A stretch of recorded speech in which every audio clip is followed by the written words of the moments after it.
Hello, everybody. Let's continue on.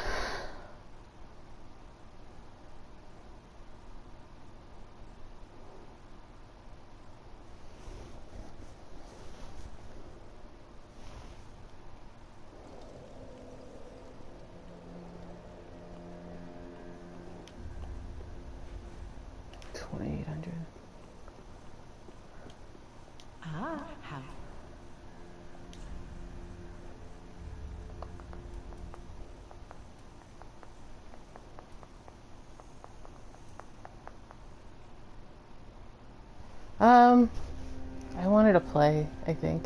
I actually just got home and I didn't have time to timestamp and stuff. So, I'm just gonna play and make it worse for myself.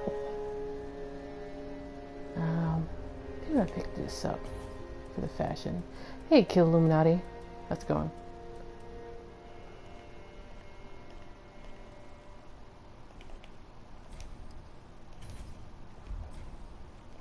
Ashen 1. What? Alright, let's see what's new. Hey, Dave. You're still here. Off, so then. Alright, well. Let me check the NPCs. Oh, hello, you're back. And in one piece.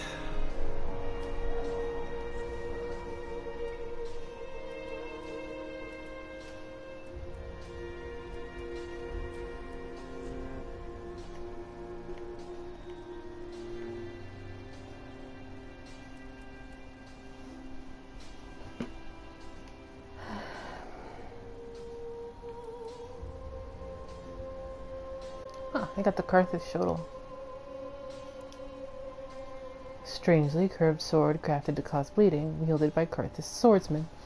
Shaped to sneak around the defenses of shields, this sword requires ample dexterity to wield properly.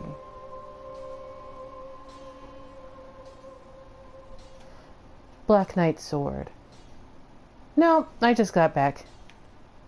I'm actually, more or less thinking what I need to do. Great sword wielded by the Black Knights who wander the lands, designed to face chaos demons. The unique attack of the sword greatly reduces enemy poise, reflecting the tremendous size of the enemies that the knights have fearlessly faced. Alright. He's fine until I hit Irithyll. This will be in a few minutes, actually. Cornix is okay.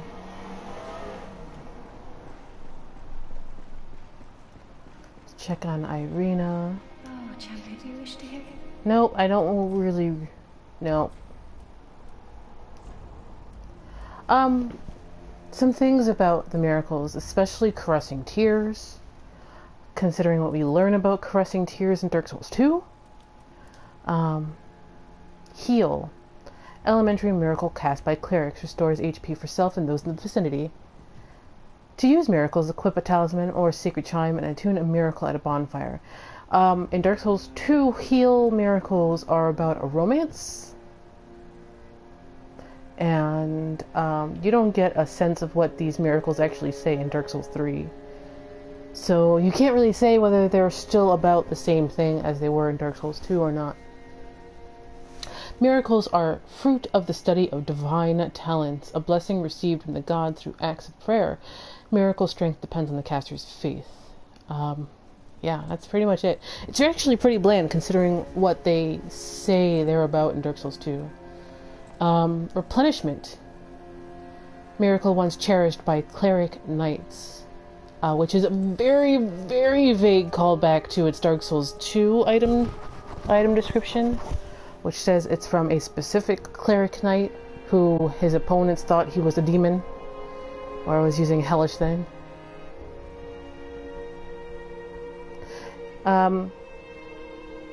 Yeah, but there's also the power of belief too.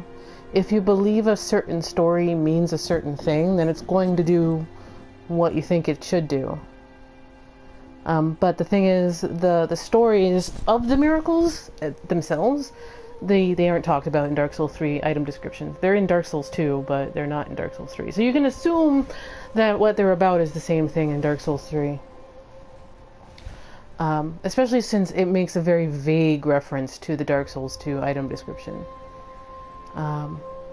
Replenishment is a relic of the old Lloyd faith, those whose cleric knights were unfaltering in battle. Still, really, really vague callback to its Dark Souls 2 item description. Hey, Vodka. How's it going? This one is probably the most interesting one to me, because in Dark Souls 2, it is not attributed to Caitha, and it is specifically called as a recreation or a brand new miracle that just came out during the Dark Souls 2 era. Caressing Tears, miracle taught by Morn, the Archbishop's apostle. Cures bleeding, poison, and frost for self and those in the vicinity. Caressing Tears is a tale of the many deaths surrounding the goddess Caitha, of whom Morn was a known follower. Really striking, especially if you consider what it's supposed to say in Dark Souls 2. I don't know if anybody wants to paste that item description in there, but I think it's fairly useful to remind oneself about what that's supposed to say. Tears of Denial, miracle taught by Morn, the Archbishop Apostle, grants one chance to endure when HP reaches 0, intended to grant the dying a few moments for a final farewell. Tears are shed for the sake of the living, more so than the deceased. This is also in Dark Souls 2. It's kind of hidden. More or less the same thing. An elementary miracle for clerics purifies the body, removing all poison. All affects both caster and nearby. The spell was recently... and then it cuts off on the PS4. Because reasons. Yeah, but it was recently created during the Dark Souls 2 era. So that's very useful to know. And so over time it gets like attributed to Caitha. Yeah. Instead of Tears. Because it has nothing to do with Caitha in Dark Souls 2.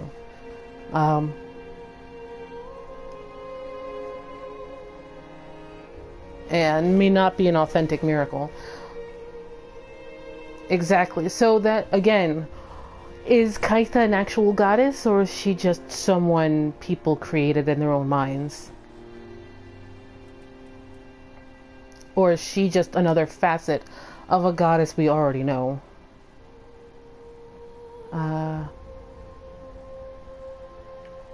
Homeward, which basically says the same thing as it does in Dark Souls 1, 2, and 3. Yeah, is Velka even real, though? Hell, it could... Caitha could just be another form of Guinevere, for all we know. And then there's Priscilla, who could be considered a goddess at some point. Yeah, and this basically says the same thing as it does in 1, 2, and 3. Miracle taught to traveling clerics returns caster to the last bonfire for resting, or to the bonfire in the shrine. It would normally link to one's homeland, only the curse of the undead has twisted its power, redirecting casters to a bonfire. Perhaps for undead, the bonfire serves as home. Force. Elementary miracle among clerics creates a shockwave. While it inflicts no damage, this miracle propels foes back, staggering them. Can also defend against incoming arrows. So that's Irina. Irina really doesn't have very much to do until like the latter half of the game. Let's see here. Again, I suppose. It is folly to claim lives recklessly, Fred. Do not attempt it. No matter the victim's stature, every killing has a consequence. Even as I bloodied my hands, I never realized this simple truth. There I was, the very definition of a fool. So Orbeck is, he suggests that either he left Vinheim because he couldn't handle working in the work-study program anymore. I don't mean to seem inexchangeable, I hope. Yeah, Irina smacks of like they didn't have a whole lot of time for her.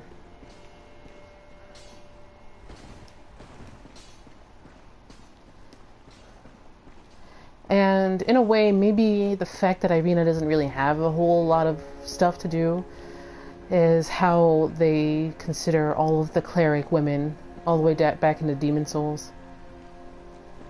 Orbeck really is a brooding goddess. I love Orbeck, though. Speak thy desire, honorable Lord of Hollows. Oh, good Hollow. I'm afraid I must say, Orbeck of Vinheim is a cause of much consternation. What? He proclaimed himself Lord of Hollows. If left alone, Did he really? peril thy rule. Fall to this matter yearly, else we are unraveled. Decisiveness is the mark of a true monarch. I actually kind of wish Orbeck actually did a thing. Yeah, fake news. Should I talk, Yuria? Should I talk about this on Soulbook? Because, like, that's where everybody talks about things, right? Soulbook. What do you guys think? Our Lord, and knowest thou of a youth named So Yuria Anri? talks about that right after Orbeck's like, hey, And will join thee in wedlock. don't go kill people willy-nilly. So right after he says that, Yuri's like, hey, Guides him at this moment. When the time is right, thou mayst make thy salutations. Soulbook's a reference from Happy Souls. Our Lord, and knowest he is hollow, and will join thee in wedlock. A fellow of mine guides him at this moment. When the time is right, thou mayst make thy salutations. For what Lord taketh no spouse? So the whole idea about a spouse is fairly interesting. And again, it's something that it comes out of Dark Souls 2, considering because a king has to have a queen, and maybe that's a holdover from like the Daughters of Darkness, falling into Londor belief systems because they sought out. Let's see if that even. Actually, I kind of like that. So the whole concept of marriage in Dark Souls is important ever since Dark Souls 2, and it might be that that if you believe that Yuria, Lillian, and Frida are daughters of Manus themselves, or granddaughters of Manus, or great-great-great-granddaughters of Manus, then they would think that a lord needs a queen. Because in Dark Souls 2, you had 3 or 4 kings who required a queen and had a queen. So maybe that idea became mythologized in its history, and that people believed that a true king needed a queen as well. Like, that's been going on for so long that people thought that it's a thing that is required. So that's an important point of discussion.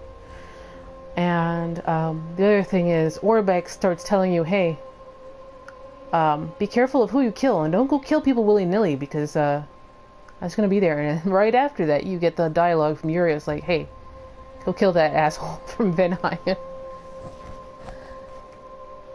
Alright.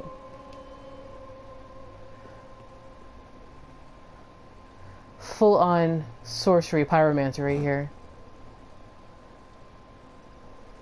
Exactly, Vodka. I need to be a strong, independent monarch who don't need no spouse, but apparently that's different.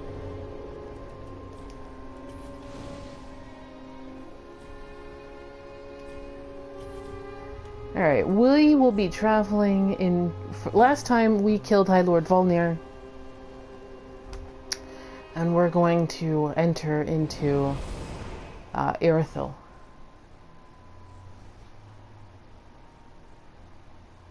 We also ran through Smoldering Lake. But yeah, I think the idea that the Sable Church of Londor has about monarchs and their queens comes straight out of Dark Souls 2. And in Dark Souls 2, there were 4 different spouses. Actually, I need to go find the binoculars. I'm gonna go do that. Where is it?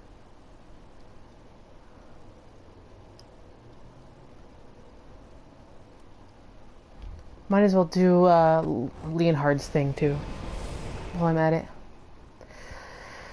And in this game, there is an actual mechanical thing for getting, quote, married. And that's somewhat new from what it is in Dark Souls 2. But I think the concept of marriage in Dark Souls stems a lot from Dark Souls 2 than it does Dark Souls 1. Where is Binox? Binox. I do have that key, right? Yeah.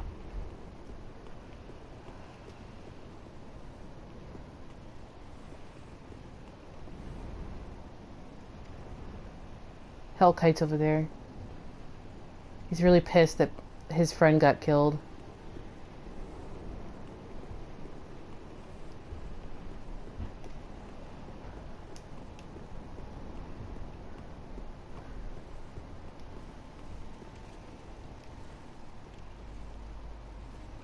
Yeah, we take Anri's sigils into ourselves.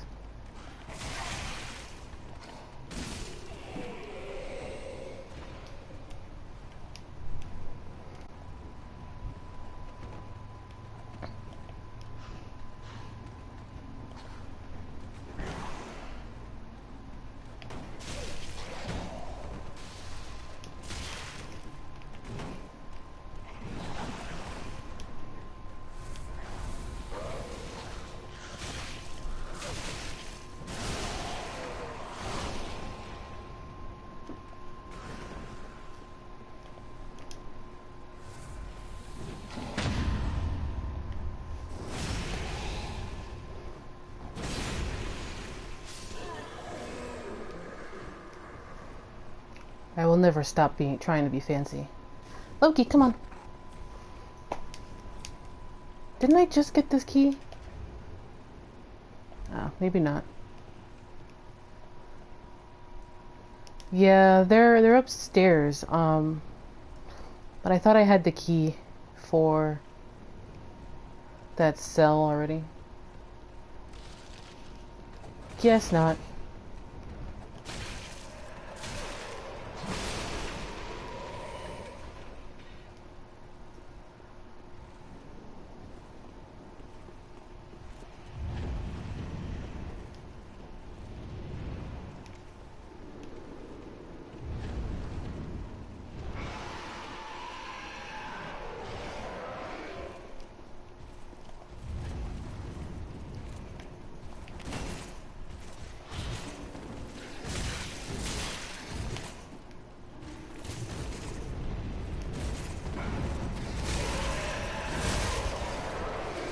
Man, Lothric Knights.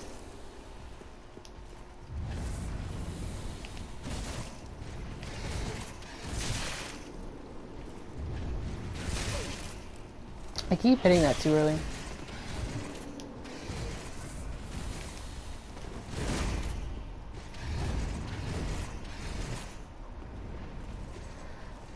Probably just gonna switch my bonfire and get the Binocs then.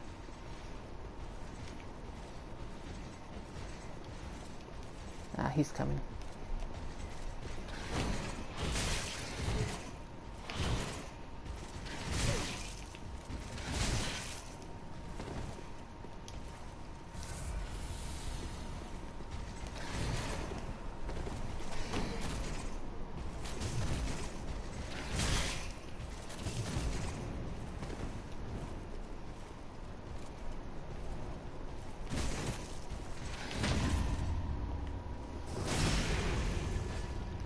Plan is get the binoculars, and hit up Irithyll.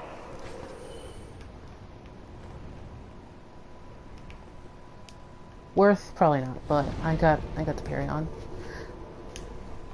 So we're gonna be doing Irithyll. I'm just trying to get the binoculars. Because I keep forgetting the binoculars.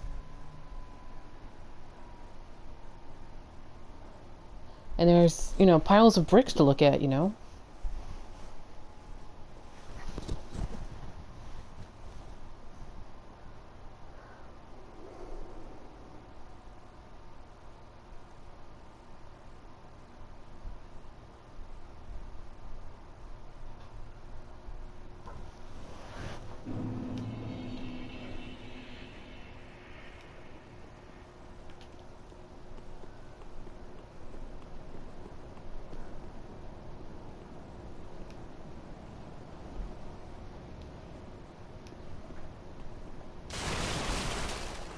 Not up here.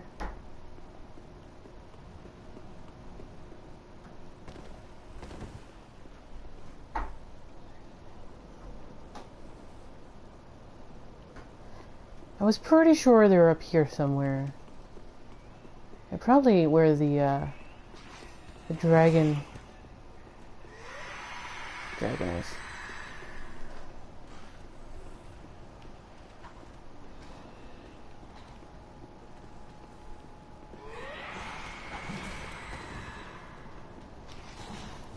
Yeah.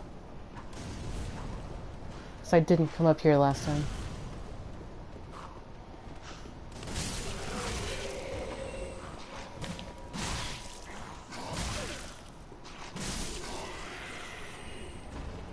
Hey, firebombs. Neat.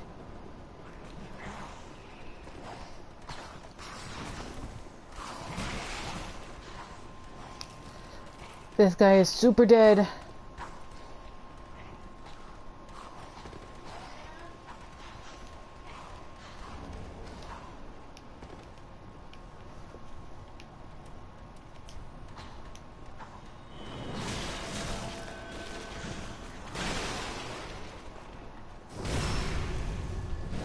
Show you for interrupting my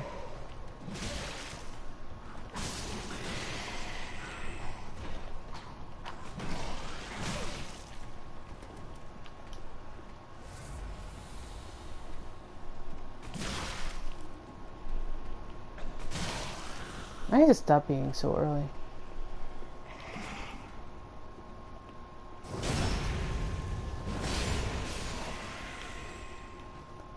Yeah, fanciness is gonna get me killed. Per usual.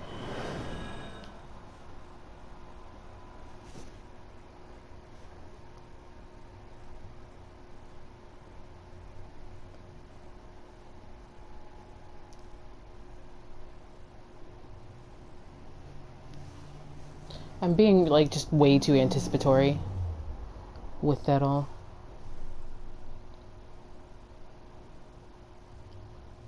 And the real weapon of, like, a mook in this game is that they usually delay their attacks more than everybody else does.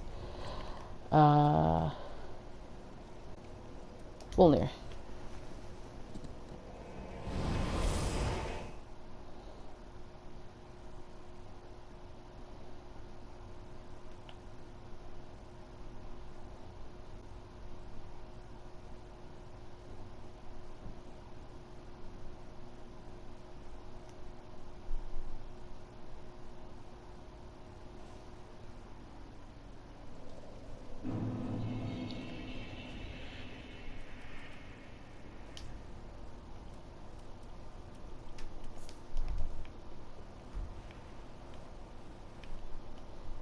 So, there.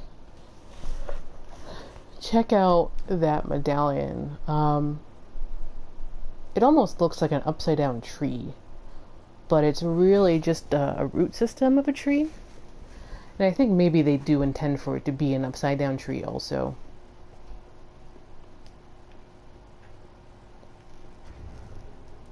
Sounds good.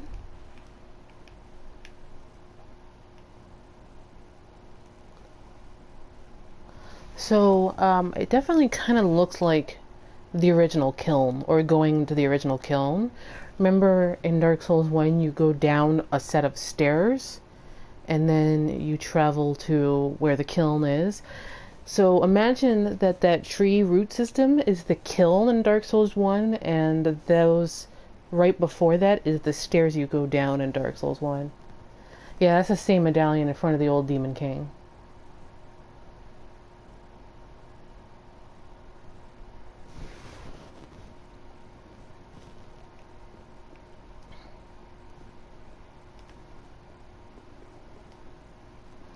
I have a transitional area to go by. I'll probably get invaded because that's what happens in Irithyll.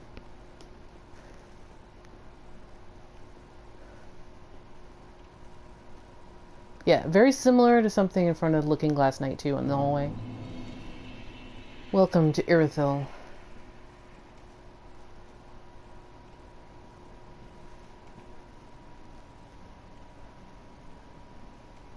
There's the Aurora Borealis that struck Aegon.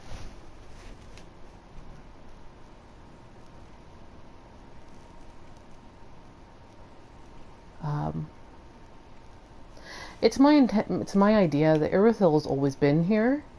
Irithyll is in Dark Souls 1 because there's a big town beneath Anor Londo that you never go to in Dark Souls 1. And it is my belief that's Irithyll anyway.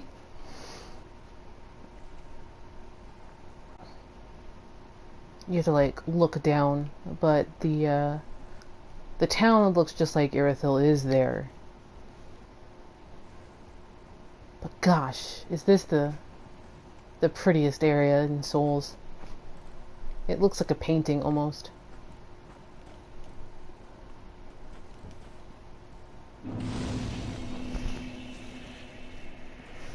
Let me check my spells. I have Fire Orb and Great Kairos Fire Orb.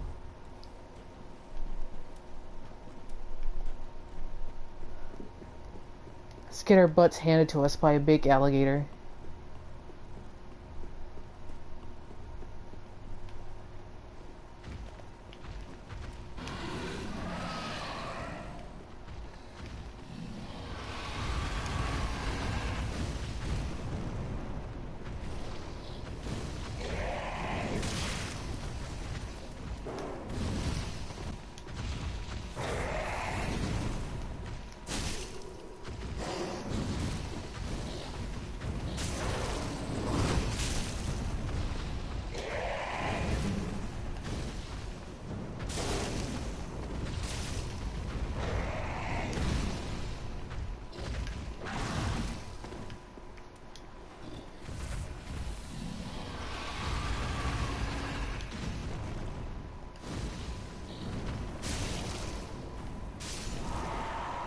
Man.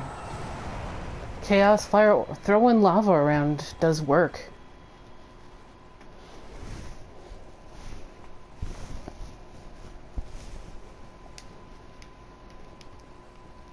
Always be throwing lava. Yeah, so the trigger for Sirris is actually the central bonfire.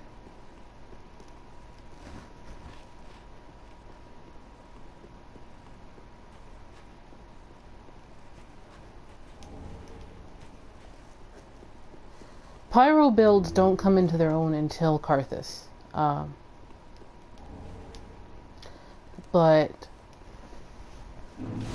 it is definitely slower to start.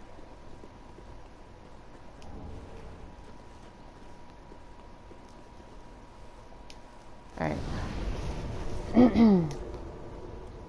Let me travel back up here and see if that sign's down.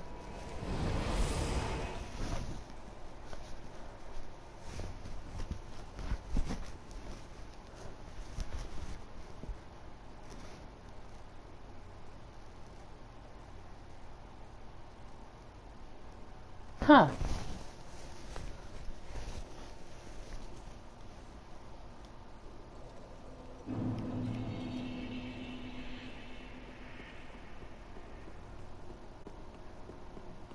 Alright, there's the sign.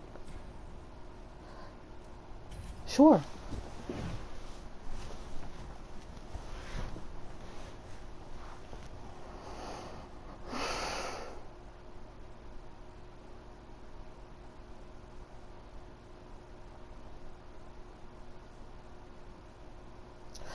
So, I think Creighton's real thing here is to tell you beyond a certain doubt that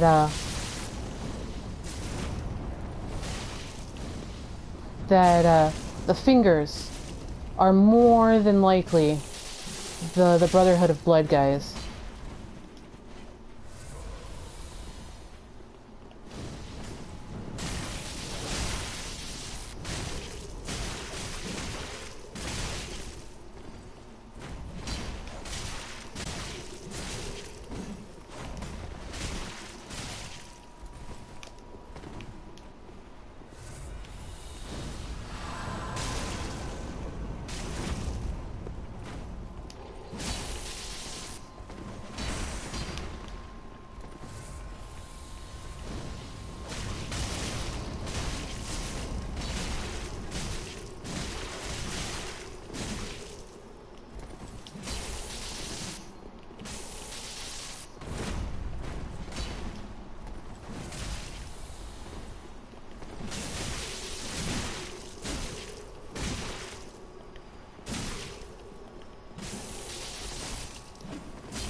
There's his divine.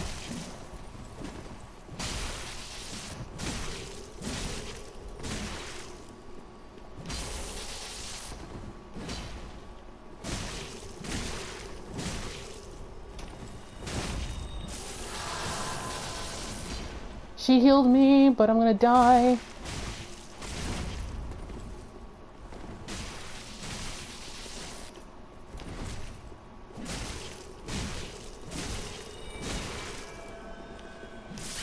Yeah, he got me.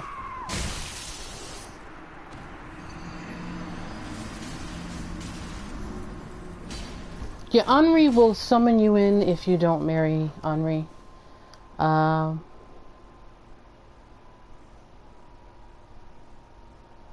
kind of wish they did this more. Yeah, F.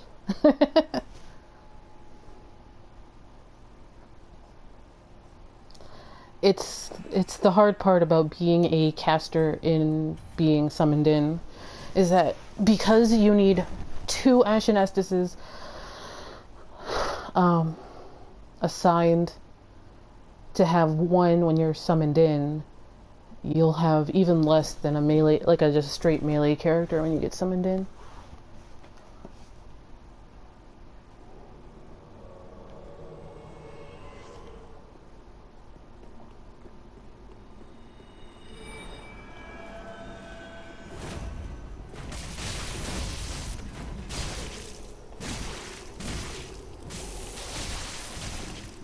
I love Sirris. Sirris is,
The Bloody Crow can take him.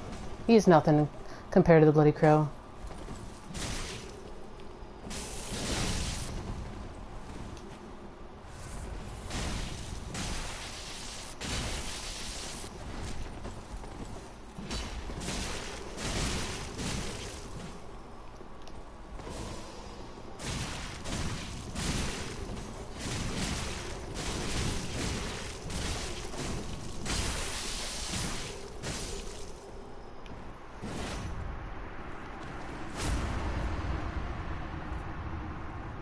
Thank you for your kind assistance. Blessing of the moon upon your journey. That's great. But yeah, I think Creighton's real only reason for being here is that it's to show you that the Rosarius Fingers is the inheritor of the Brotherhood of Blood in Dark Souls 2. And the Brotherhood of Blood are inheritors of the similar covenant in Dark Souls 1. So it's really just to like link that in your mind that Rosaria's Fingers and the Brotherhood of Blood are fairly linked.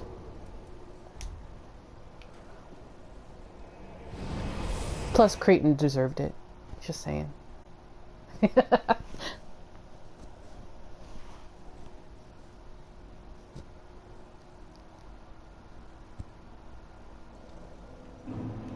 So when you do that, she will be right back at Firelink Shrine. I have not thanked you for your generous rescue. That dark spirit was one of Rosaria's Fingers. Vile, vast lurk in the darkness. My sworn enemies. Fearsome invaders, to say the least.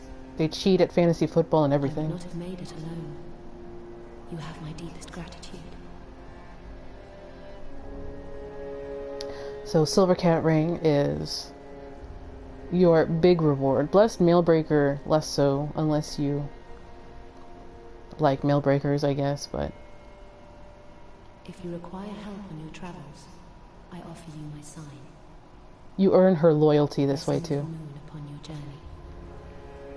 journey. She would be summonable for the deacons, but she doesn't really start to really come around until you help her defeat Creighton. Side note, Torch's version of the Silver Cat Ring is adorable.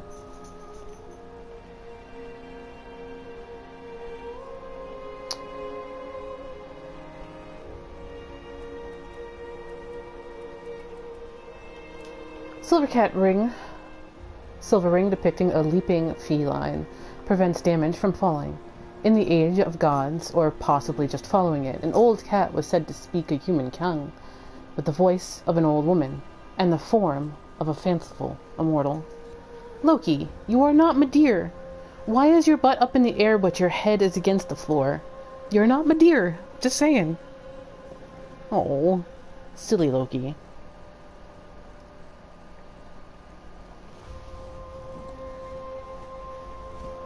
And we also got the Pontiff's right eye, bewitched ring that Pontiff Sulyvahn bestowed upon his knights. Boosts attacks as long as attacking persists. Knights who peer into the black orb are lured into battles of death, transformed into frenzied beasts. No wonder the Pontiff only provides these rings to those dispatched to foreign lands. Loki for final boss. It's just a big doggo. It's everybody's worst nightmare in us doggo and souls. See if I can't level up a little bit.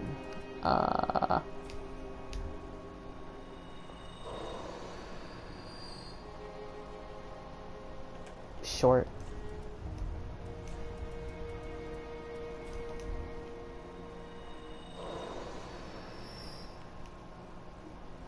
Welcome to speak. Very well. Then touch the darkness. It's just a dog. Dogs and souls are the Nourishment worst. from these sovereign.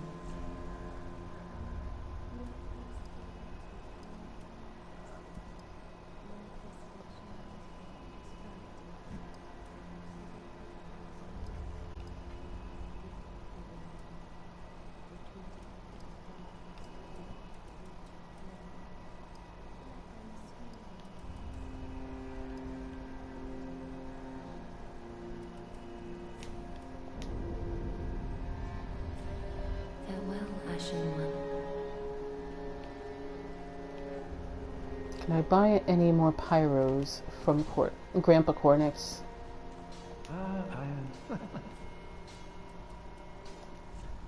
No. No. Can pick this up, I guess. Do not be gone for long.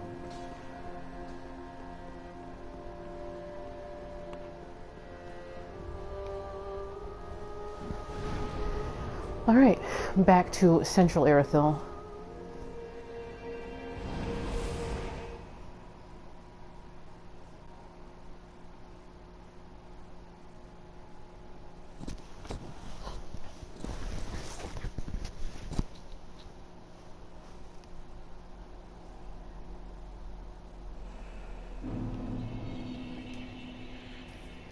Jon Snow.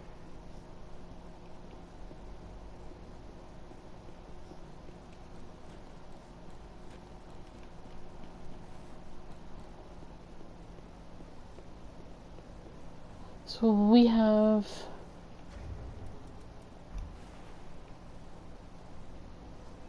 what looks to be a lady holding something up with a crown.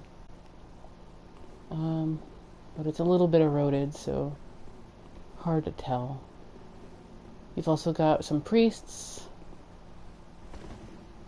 and people in supplication.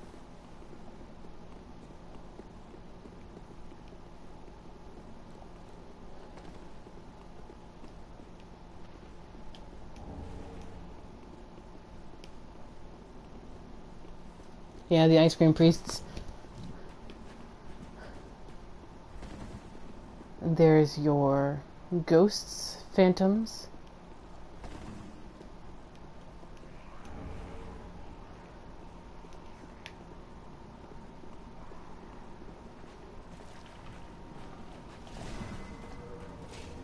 These guys are taking humanities out of themselves.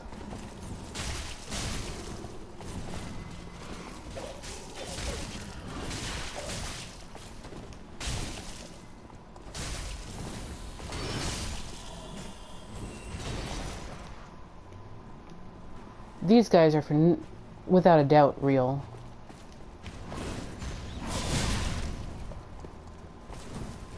By the way, when I got this game basically when it released in America.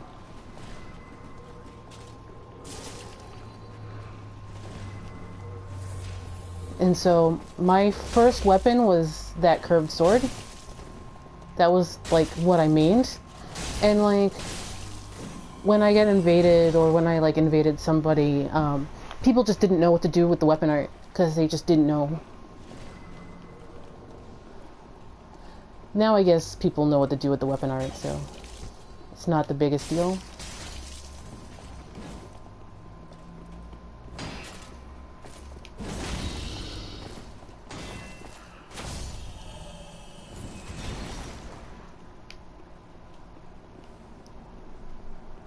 Here. Got the Pontiff glove, but we'll wait for the bonfire to deal with that. Large Titanite. I think they were sent out some time ago. Probably a few hundred years. But then again, I'm not sure how much time actually matters in this game. Like, people joke that herp, time is convoluted and stuff like that, but like, I don't know how much it actually matters. Time.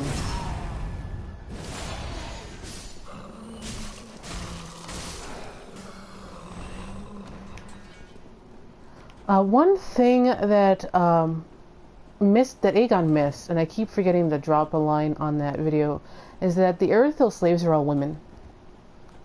They are all women.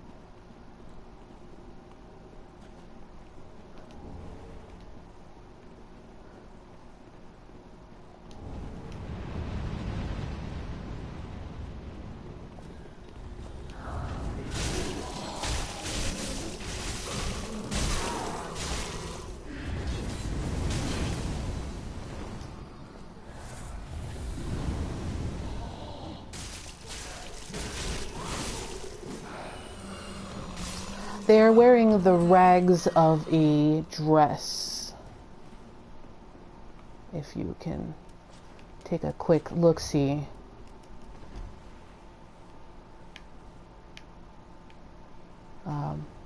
They have a belt of chain, and it used to be like a dress. If I can come up over here, you can see it a bit better, I guess.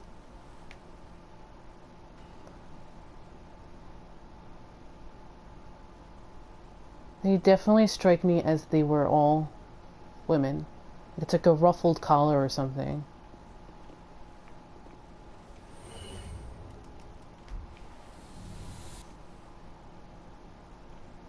You see that neckline? That's definitely like a ruffled collar from what might have been like a female dress type thing. So like all of the Irithyll Slaves are women. Hey! That's a rare drop. That's exciting. Wonder if the Immolation Tinder would be good for this build.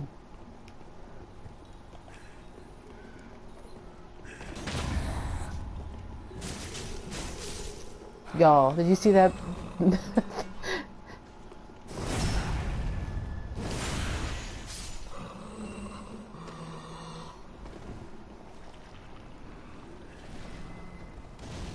Synchronized throwing up.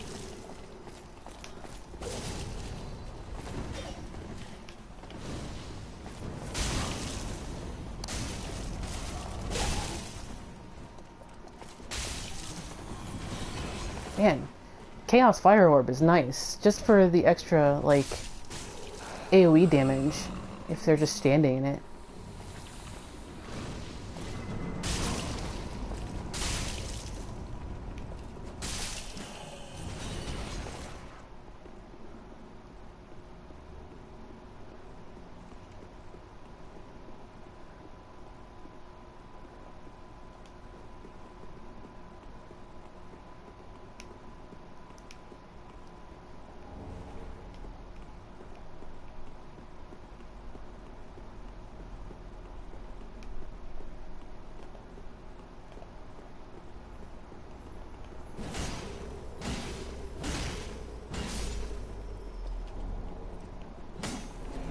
Twinkle Sprinkle for the Onyx Blade I will get eventually.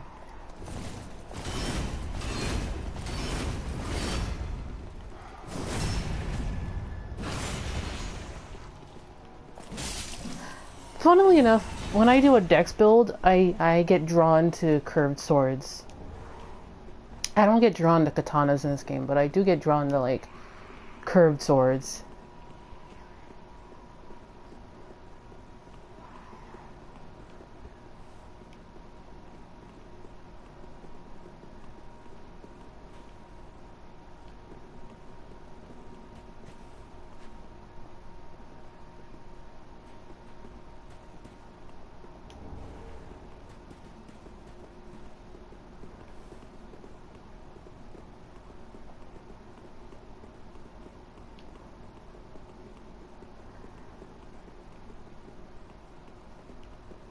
I will have to get Yuria MAD again,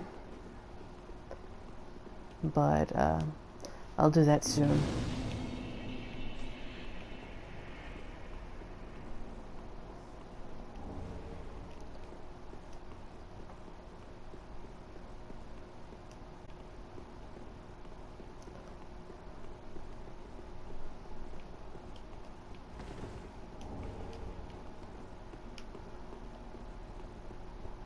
Let's talk to Anri.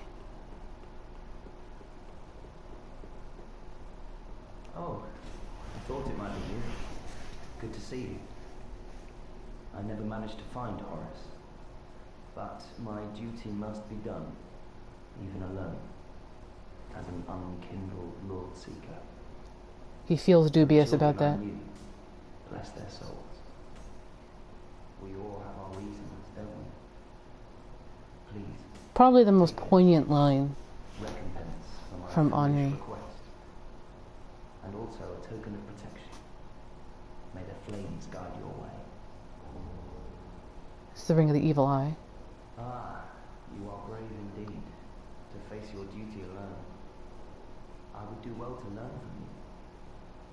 May the flames guide your way. I would do. May the flames. Sure.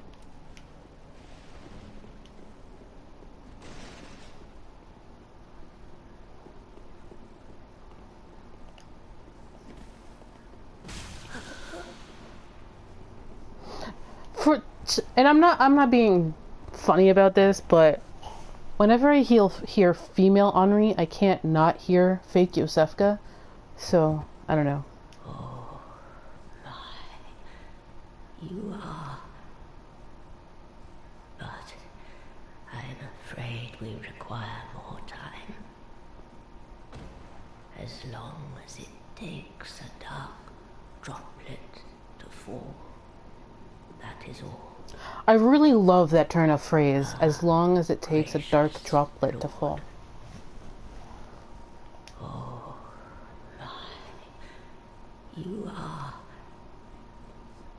But I'm afraid we require more time. As long as it takes a dark droplet to fall. That is all. Ah, gracious Lord. Whoever wrote that line should be given a raise, because that's a great line.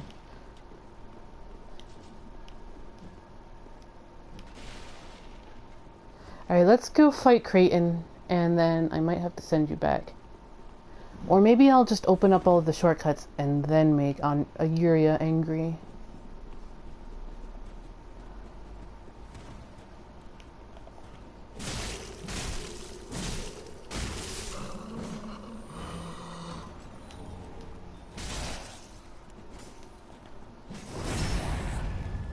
Yeah, you can see that the remnants of the dress on the Irithyll Slaves.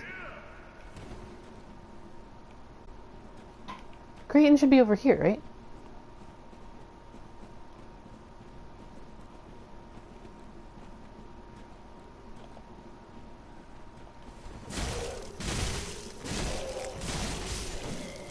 Yeah.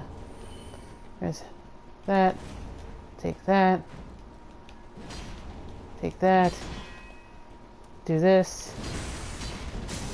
Put that on.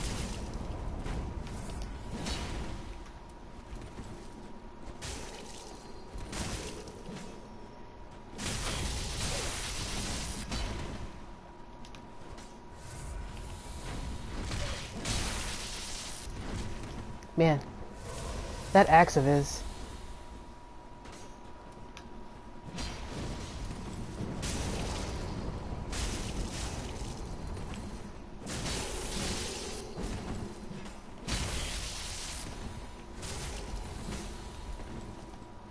Well, bye then.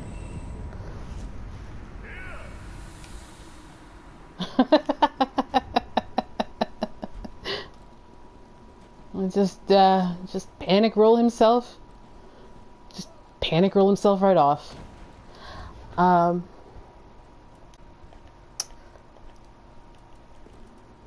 This is a great axe, by the way. Axe favored by Creighton the Wanderer, infamous deserter of the Knights of Mira. Called the Dragonslayer's axe for the lightning that pulsates within its blade, but Creighton used it to slay men. In Dark Souls 2, it is found by the way to Dragonlake Castle on a body. We also picked up the Immolation Tinder. He's just trying his best. Hey, Farwalla. Immolation Tinder, profaned flame wielded by the Irithyllian witches, frigid spirits roaming the Boreal Valley. This torch, both a weapon and a staff, is enshrouded in everlasting flame. Why can't I use this? Why? 1818? Jeepers. Alright, what else did I pick up? I picked up not a whole lot. I did pick up the Ring of the Evil Eye from Anri. This ring captured the foul spirit of an evil eye, a creature that ravaged Astora. Absorb HP from each defeated foe. The horrid spirit nearly destroyed Astora, but was eventually defeated by the sword of one most noble. I picked it up. I got it already. I didn't read it though. Undead bone shards that yet burn. Cast it into the shrine bonfire to boost the recovery provided by Estus Flask. The bonfire cinders are the bones of undead, and a bone that still burns is a fresh cinder indeed. Before feeding upon death, one must first pray to it. Also remember that red blood cells are made in your bones. Right. Let me pick this up and then peace out.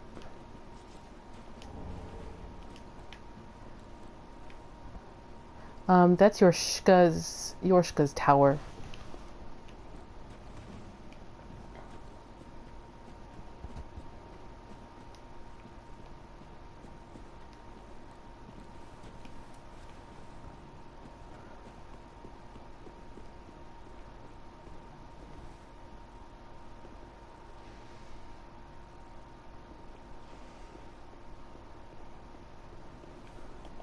So, take a look at these guys. They strike me as really familiar to two things. One, in Dark Souls 2, where you have those hollows that have forgotten their own bodies so much that they don't exist until you hit them and remind them that they have bodies. And two, they remind me of the Harald Knights in the Ring City. The Harald Knights were sucked into the abyss, and it's just a humanity sprite on where their head used to be controlling their armor. So here's a bit of my theory about that. Humanity resides where the brain is rather than the heart. And in ancient Egyptian theology, the heart is where the soul resided, and the soul was 8 different parts in ancient Egyptian theology, but that's a whole longer discussion. But the brain didn't really do very much. But in Dark Souls, humanity seems to be where the brain is, where the eyes are, and I think that's interesting and needs to be parsed out a bit more.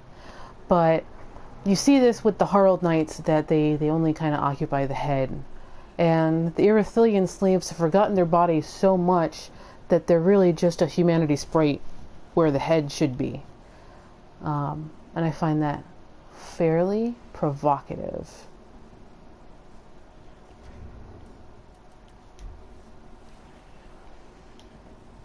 So nice of this woman to wait until I was finished talking. Doggo.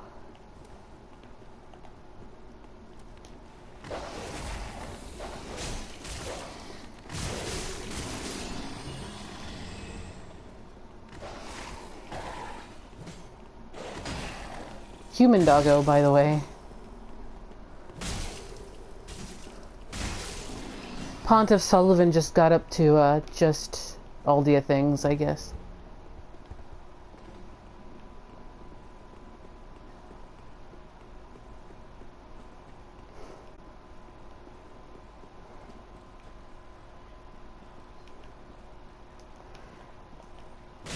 You forget your body so much that it disappears. That's...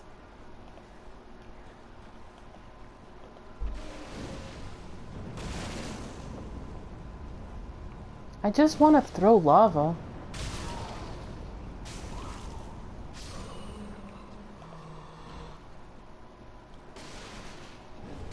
Oh hey, a divine blessing.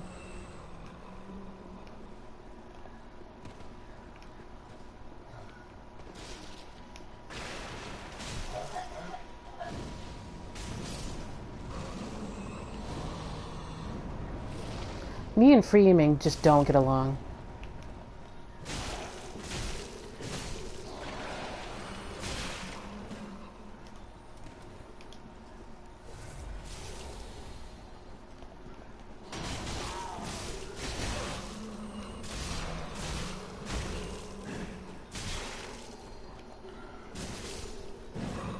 Yeah, like these guys, they're just kind of crawling around the floor and they're really pitiful and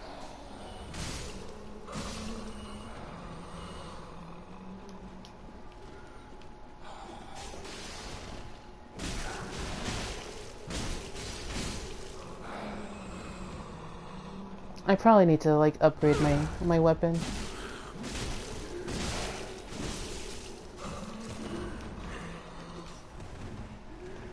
Trying to conserve on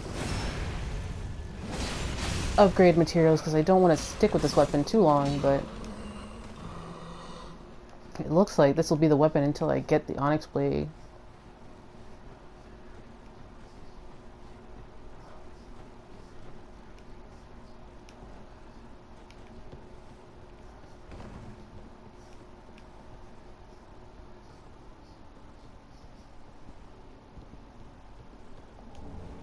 Shriving stones.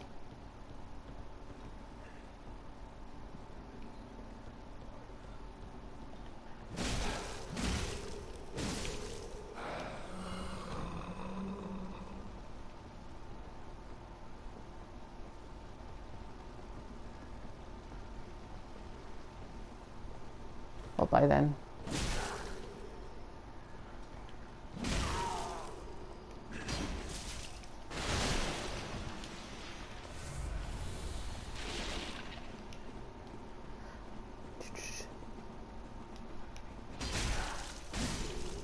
Yeah, she noped out.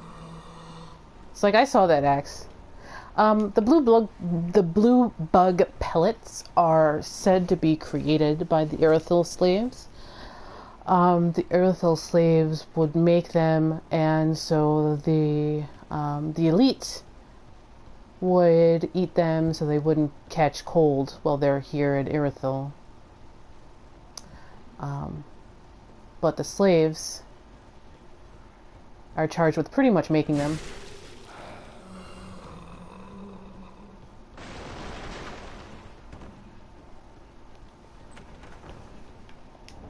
Yorshka Spear. Yeah.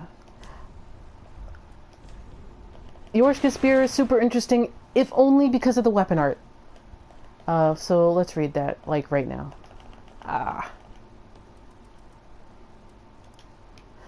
This treasure, gifted to the Yorshka Church, is enchanted by a soporific spell, and was surreptitiously worshipped by Irithyll slaves. As a weapon, it is part spear and part hammer, the former allowing thrusting and later allowing strikes. Pay attention here. Skill, pacify. Raise the spear in prayer and temporarily wear down enemy FP with each strike. Chancellor Welliger. The dark was so deep. The peace was so deep. The peace was so deep, it was like the dark. This does the weapon art of Yorshka's spear enforces a peace so deep, it is like the dark. That makes me wonder about Yorshka so very much, because it does a very similar thing to what the Sisters of Dark would do in their area. It enforced a peace so deep it was like the dark. Pacify enforces a peace so deep that you don't want to fight anymore and you lose all focus. Just like the dark.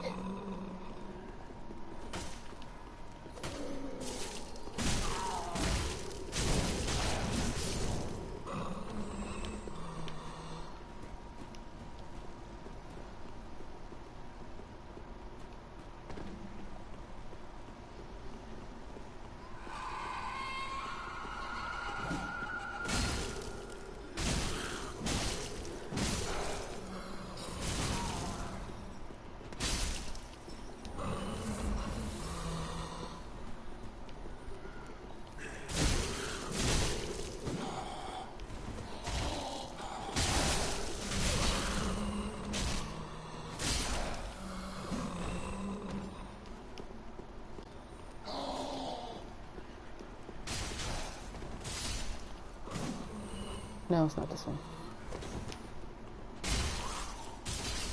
It is this one. What does everybody think about that?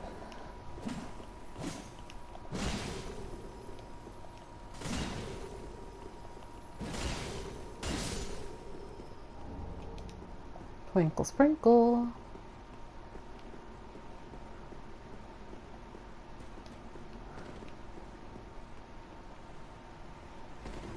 Oh, there he is.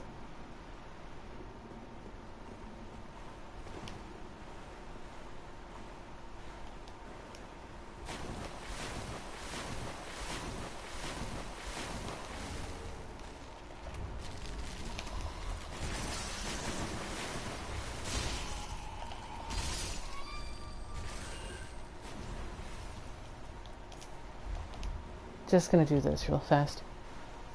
Yeah, it does. Like, it's too similar of a mechanic not to suggest there's no similarities. It's way too similar to what the Sisters of Manus would do. And, like, it gives it a very interesting mechanical option.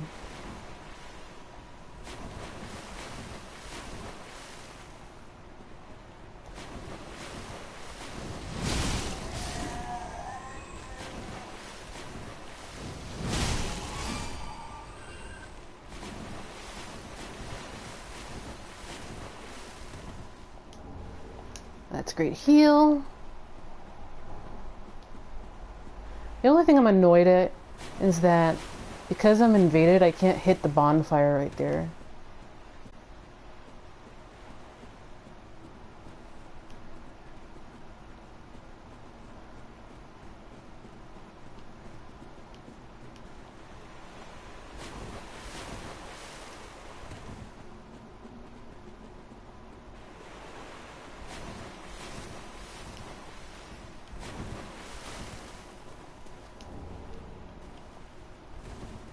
Rip me, I guess.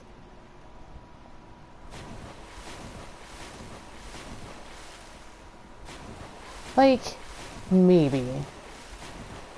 Like, well, Yorshka seems to be like a title. And remember, Gwendolyn gave Yorshka her name, which implies it was like a name that was kind of passed down. But it's really hard to say whether she herself was a daughter of Dark or what. It's very interesting.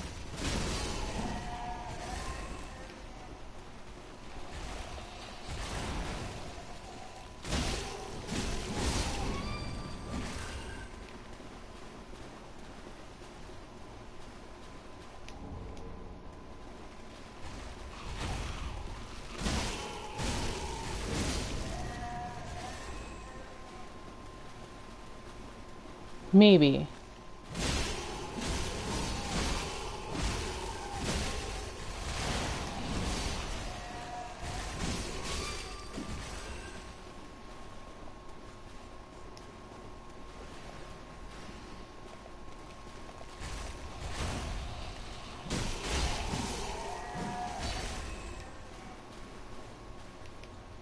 I can't talk to what's his face yet, can I? Crap covered ashes. Yeah, he's here, and I can't talk to him, I don't think.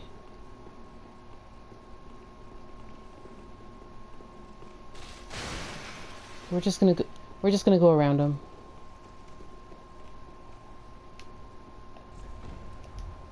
Hey. Yeah, can't talk to him yet. Oh, wait. There's the invader.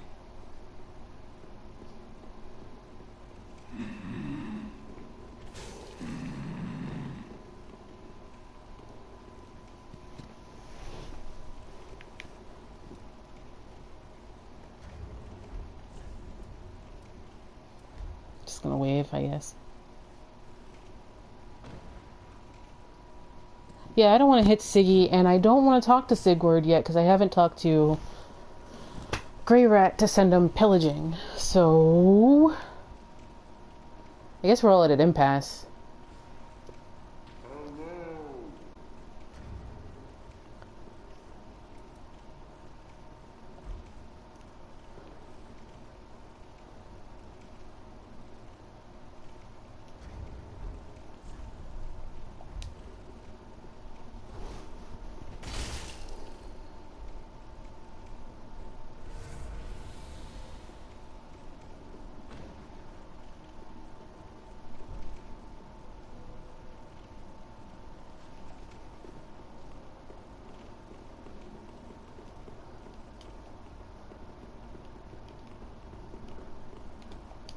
Screw your bowls.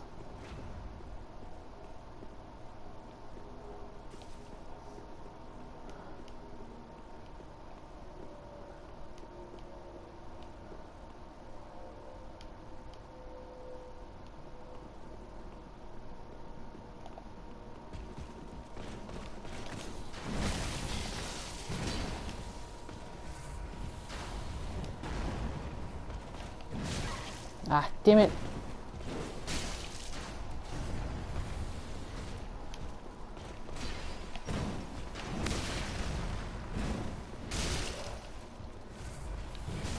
I'm really not worried.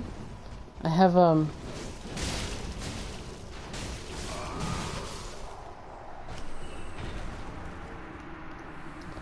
have a divine blessing over here. No! Yes, I know. Are you pretending to be Torch Bro? I don't understand here. I'll just let myself die.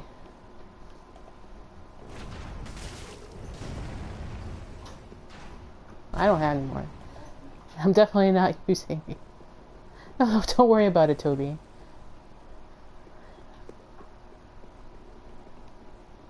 I need to send Greirat pillaging anyway.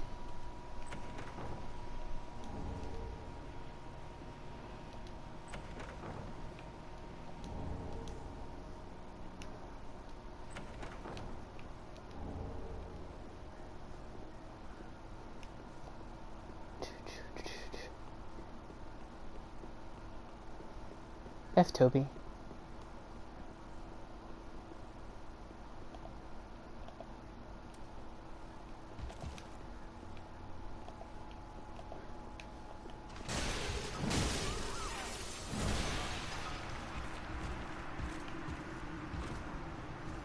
Frostbitten, just you know, just in case.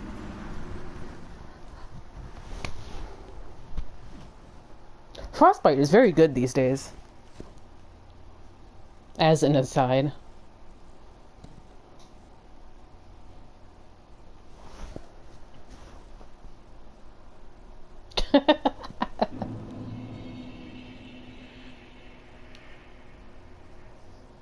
So now, Anri's no here. Got some things to do at Firelink. I have to make Yuria angry.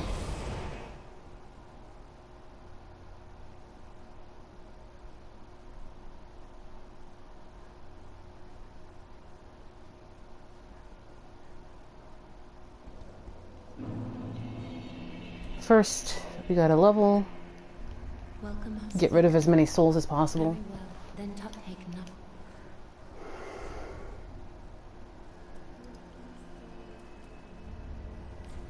One level off from maxing out attunement for this build. We'll give her the excrement-covered ashes, which I forgot to read, but it basically says, wow, even the most crappiest things you miss when you're no longer alive and doing things like that. Get it? Crappy? I'm not sorry. Oh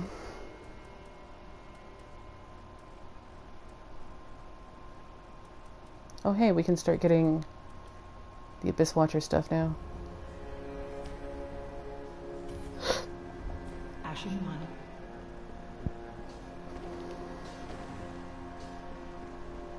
Oh, discovering if the tales are true, it is home to old moon-worshipping nobles, and should be packed with treasure. What do you think? Shall I go and see what I can find? A fine choice. I am Greirat the Thief. Will be worthy of that name.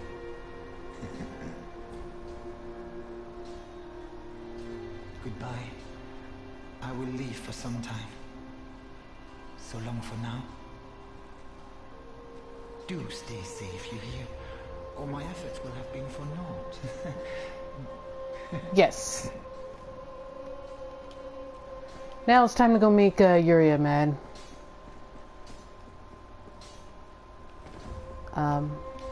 Actually, let me make sure he drops out before I do that. Let me save and quit just to make sure this happens the right way.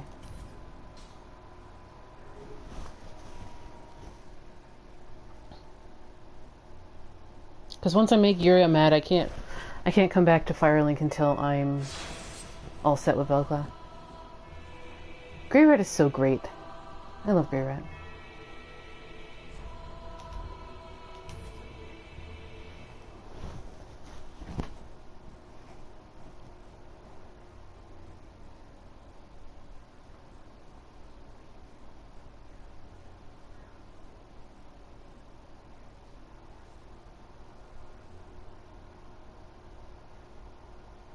There, he's gone now.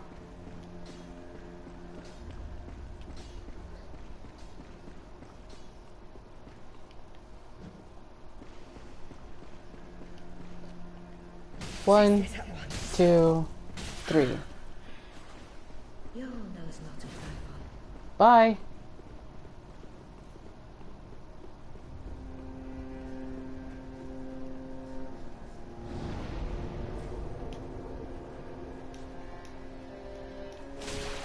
Crap.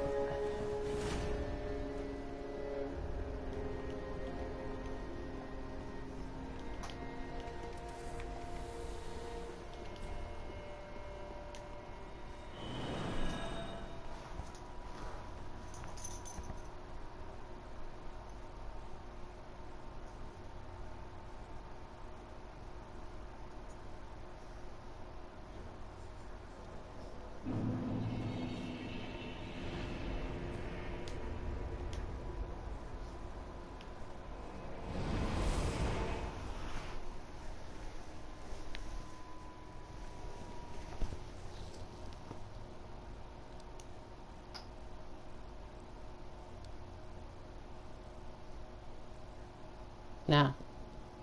We didn't kill the Pilgrim. Pilgrim's fine. We only knocked it out of its chameleon to talk to it.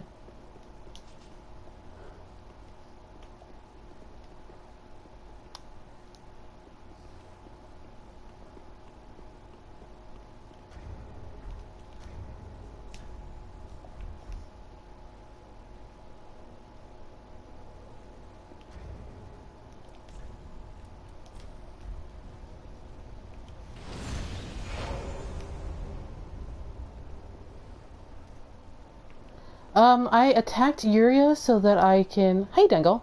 I attacked Yuria so I can proc the invasion by the Londor Paleshade. When you get invaded by a Londor Paleshade in Farron and here in Irithyll, you can get the Paleshade's armor once you fix it with Velka.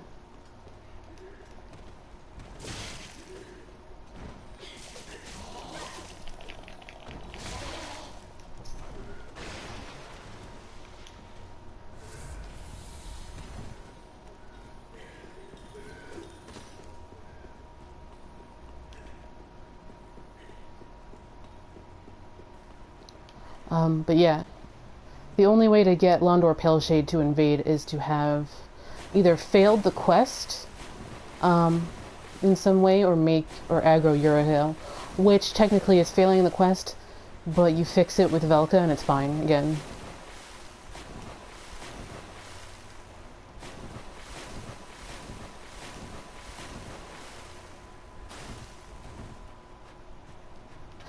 no problem. There's always the VODs. There's always Twitch VODs, YouTube VODs. I try and keep up with the comments on YouTube and stuff too, so.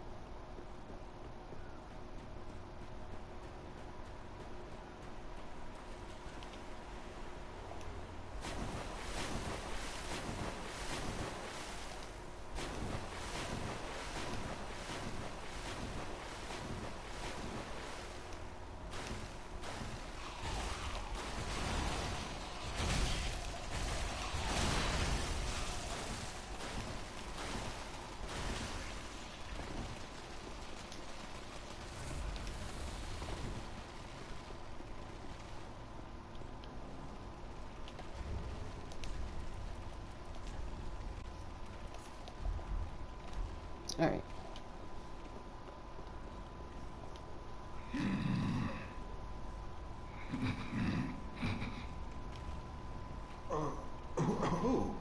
Siegward can be failed pretty easily if you keep going down the transitional area into Irithyll Dungeon. As soon as you proc the title screen for Irithyll Dungeon, he moves. So if you don't come here before you do that, you fail his quest too. And you fail Greirat. Well, you don't fail Greirat immediately. You can fix Greirat with patches. I had to do it, like patches had to save him. And it was very, very a pain in the butt. I know. Won't you join me for dinner? So yes, patches can save Greirat if you screw up Siegward, but it's a pain in the butt to get that to happen. Normalcy, from time to time. And finally, upon this rendezvous, let us make a toast. To your valor, my sword, and our sworn duties.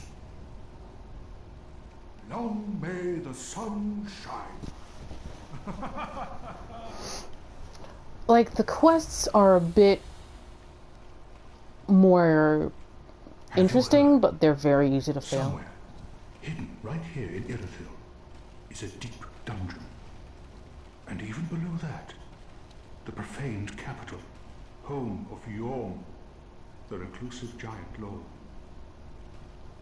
That reminds me, I've a grave promise to keep.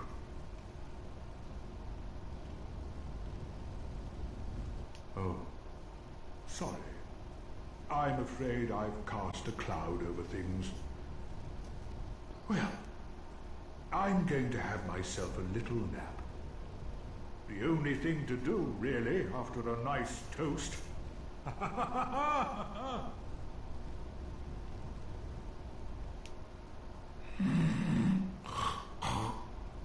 I love that you can fast forward through his story.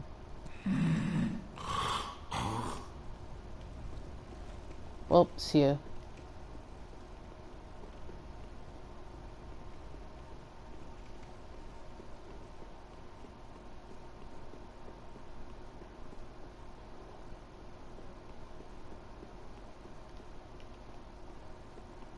I love Siegward.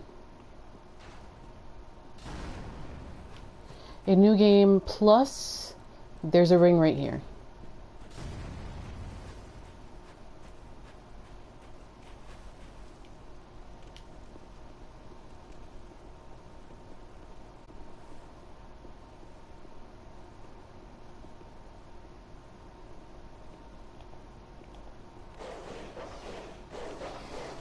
There's the pale shade.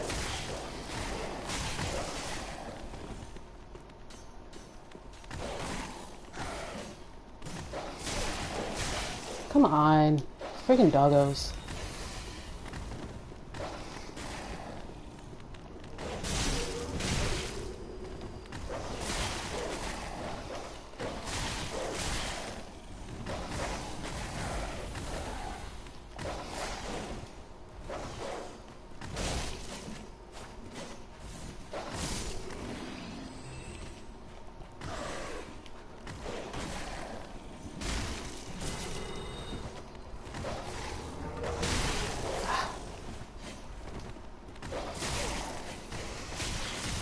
Damn it, damn it.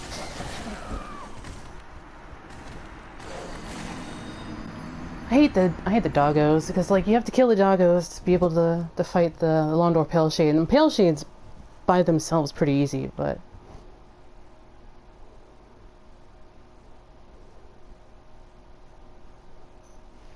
I think I will pop my Ember after killing the doggos though. And yeah, they've got human heads and it's really creepy.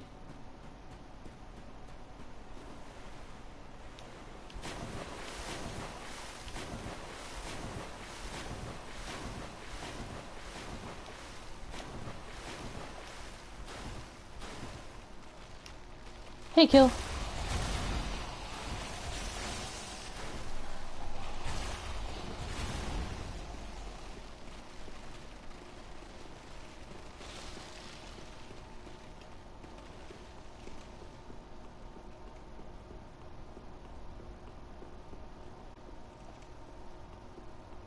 Souls doggos, man.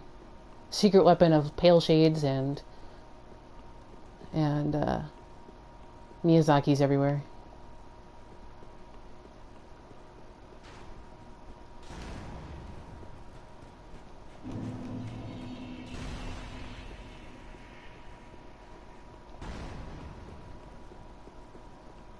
Alright, doggos.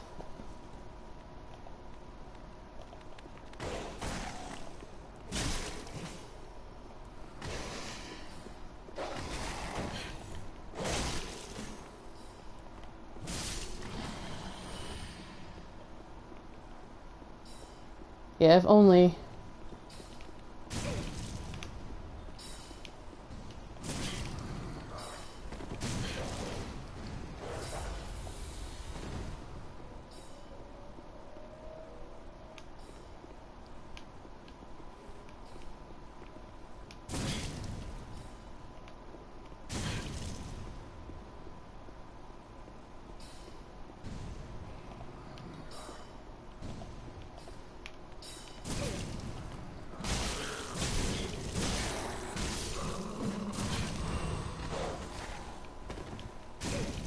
Oh, that dog is stuck in geometry. Welp.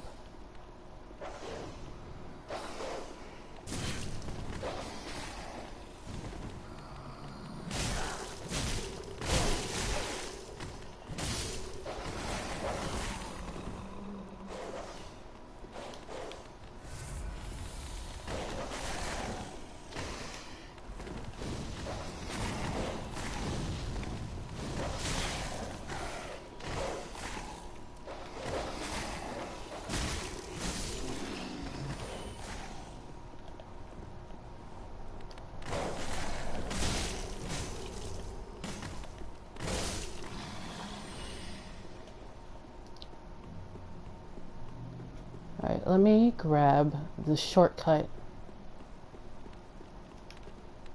Well, ripped you.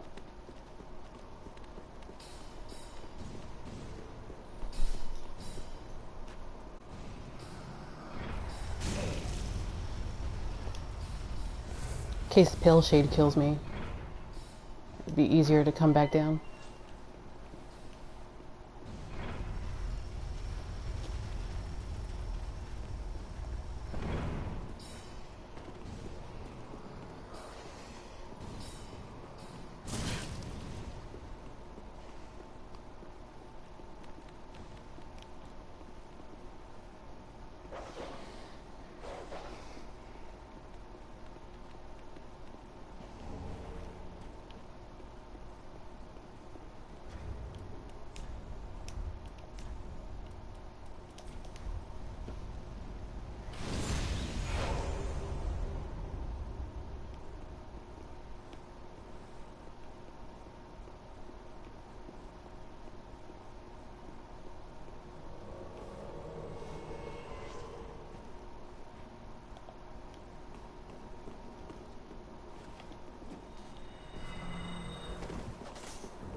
I think they're just called Dark Sorcery.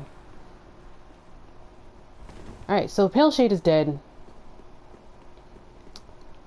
Let's see what I'm doing. Alright.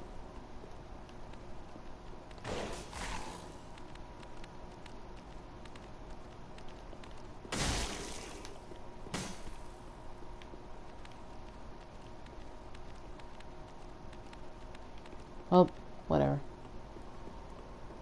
Let me get the other end of the shortcut. And then I guess we'll just go pay Velka a visit.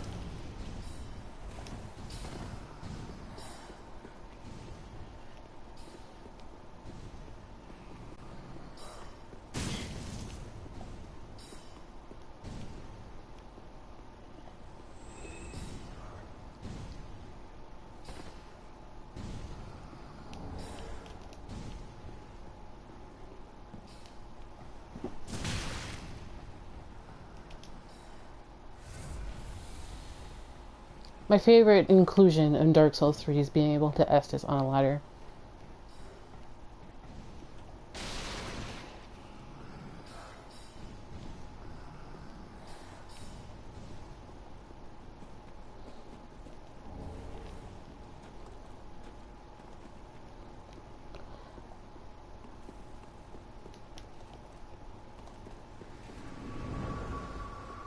We'll be back for you guys, don't worry. I didn't think I managed it in Dark Souls 2. Hey, Hunter. Good to see you.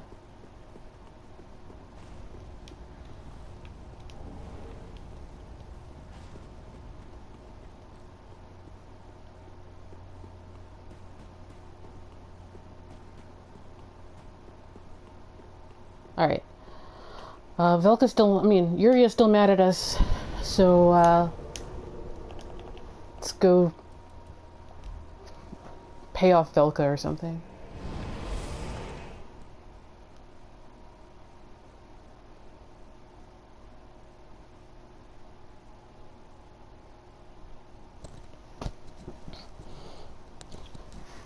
Who wants to guess how much this is going to cost?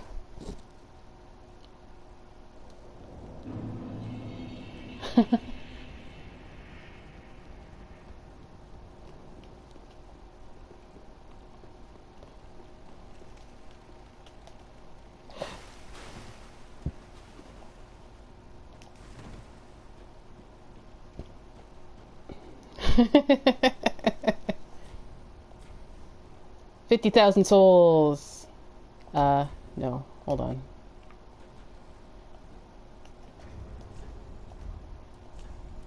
Jeez, Yuria. Jeez. That's 1,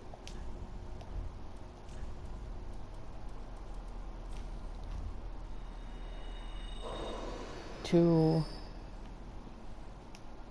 Everything else was stuff I already had.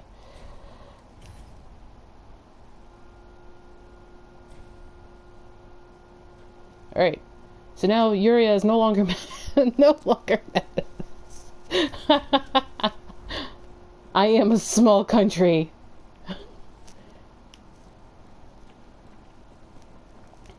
Yeah, if this is Persona 5, you can have like all of them as your waifu or something.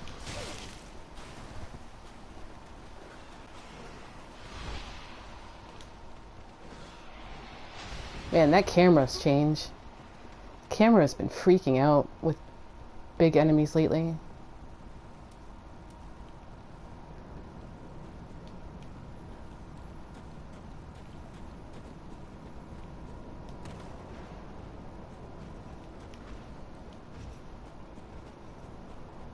No.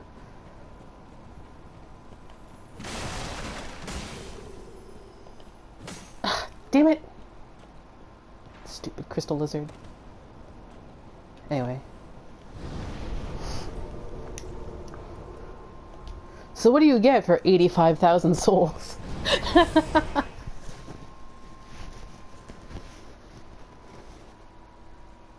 Yeah, I should just reload the area, but whatever. It's just a sharp gem.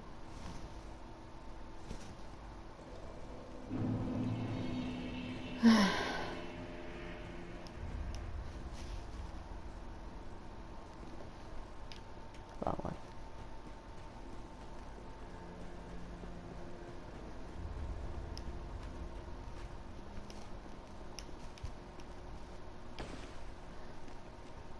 Hey, Yuria? Speak thy desire. How's it going? I didn't totally hit you with a shield 3 times.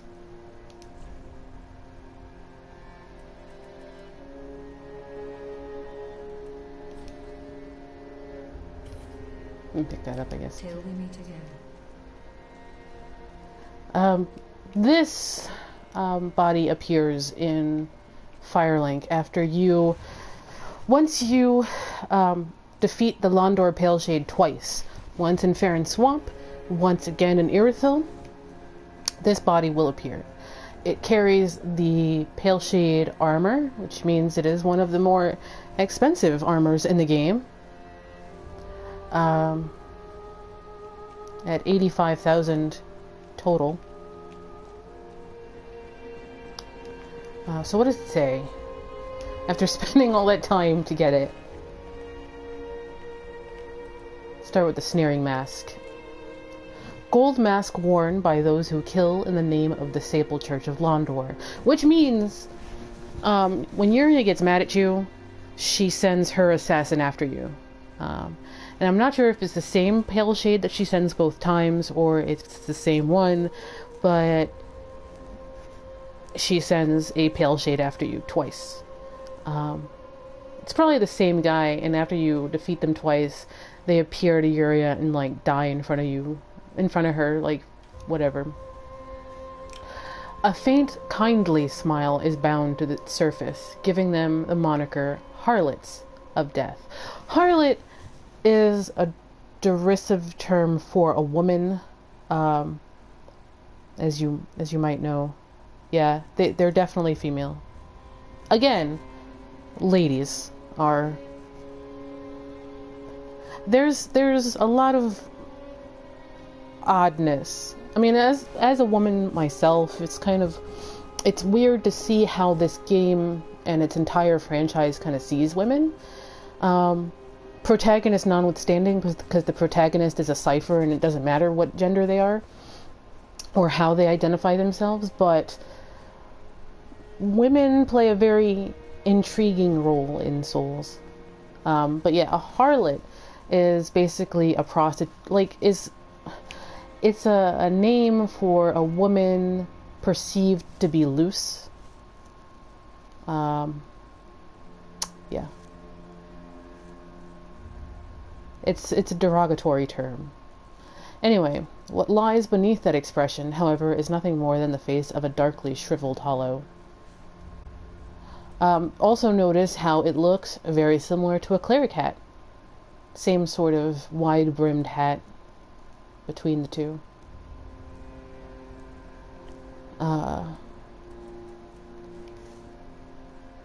Yeah, it's another name for a promiscuous woman. Attire worn by those who kill in the name of the Sable Church of Londor. The pale shades of the Sable Church are all undying hollows, giving rise to much fear and contempt. Their fight is one of neither honor nor exaltation, yielding nothing but withered moans.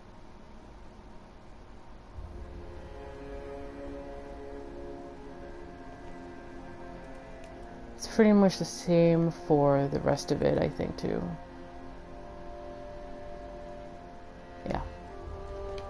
Just the mask is actually different from the rest of it. Time for a costume change, I guess? Given all the stupid things you have to do to get this, I guess people, don't do it too often.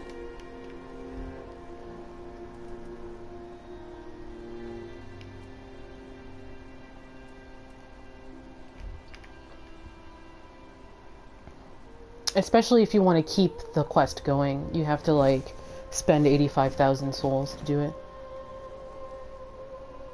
I really kind of wish it looked like, it looked more like Executioner Meralda's gear. This is the gear I wear for my Executioner Meralda build in Dark Souls 3 because it is the closest in theme, even though it doesn't really look like it.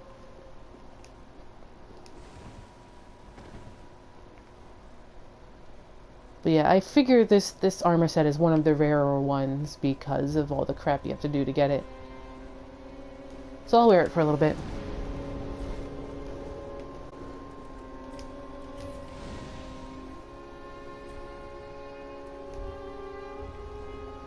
See if I can't upgrade my axe a little bit. Ah, tastes good, wasn't he?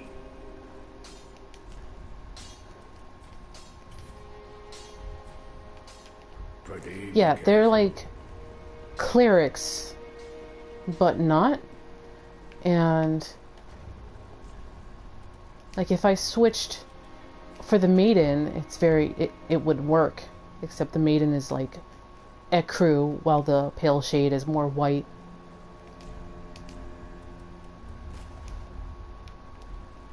Yeah, white is associated with death. And white's more associated with death because they cremate bodies. And when you cremate a body, a human ash is very white. Human ash is very, very white. So, white gets associated with death a lot. Because they cremate rather than bury. Alright, so back to the Church of Yorshka. Because we have all the stuff open. We have to go fight Pontiff Sulyvahn now. To save Greirat.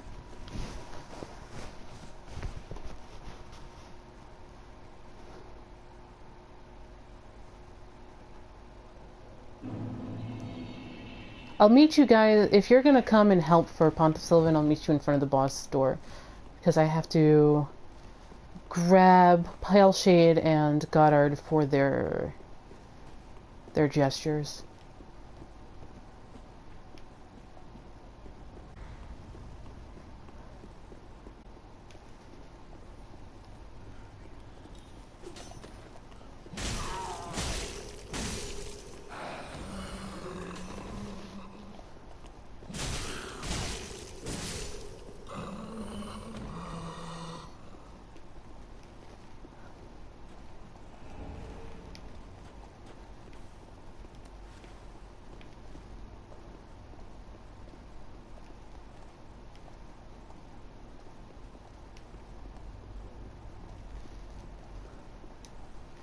That's Anri.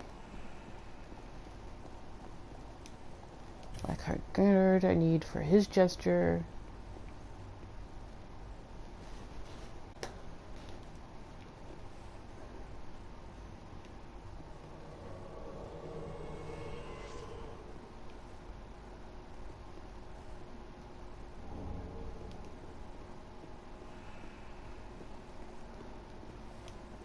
Londor Pale Shade I need for her gesture.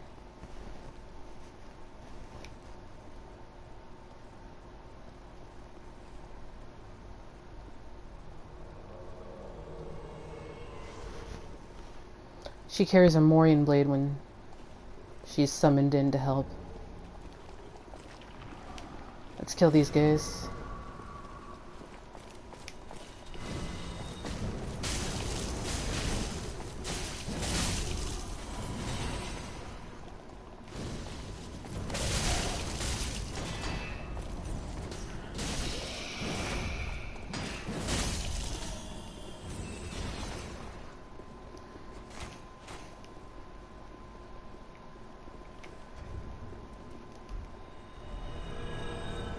Let's send Goddard home.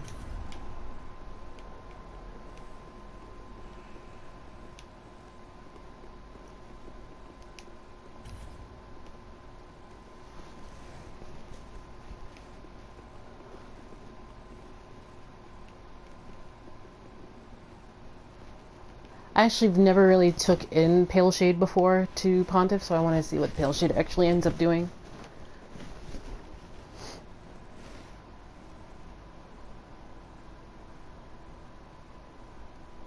Yeah, definitely. Definitely vodka.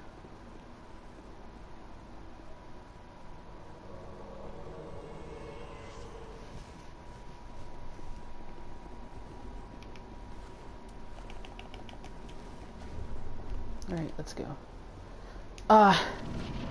One of my favorite boss themes in the entire game.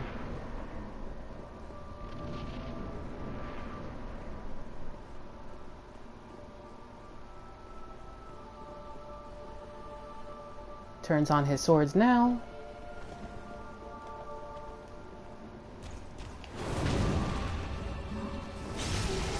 That's the only parry I know how to do with Sulyvahn.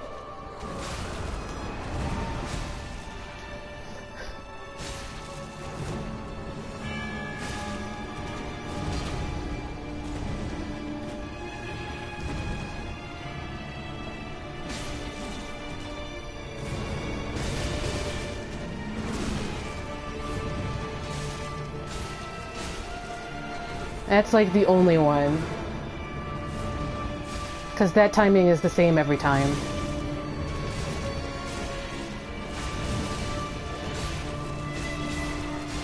Alright, back up, back up, back up.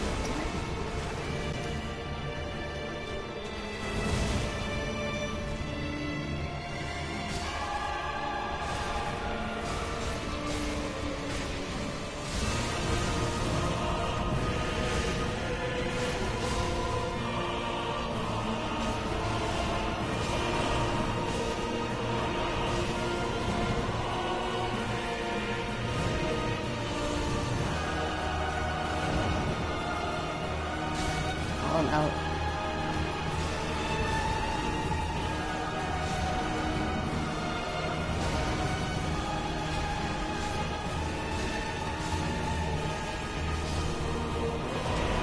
Good job, Pillshade. Good job, Toby. Gosh, I love that boss theme! It reminds me so much of Maiden Estrella's theme. Ah. So good.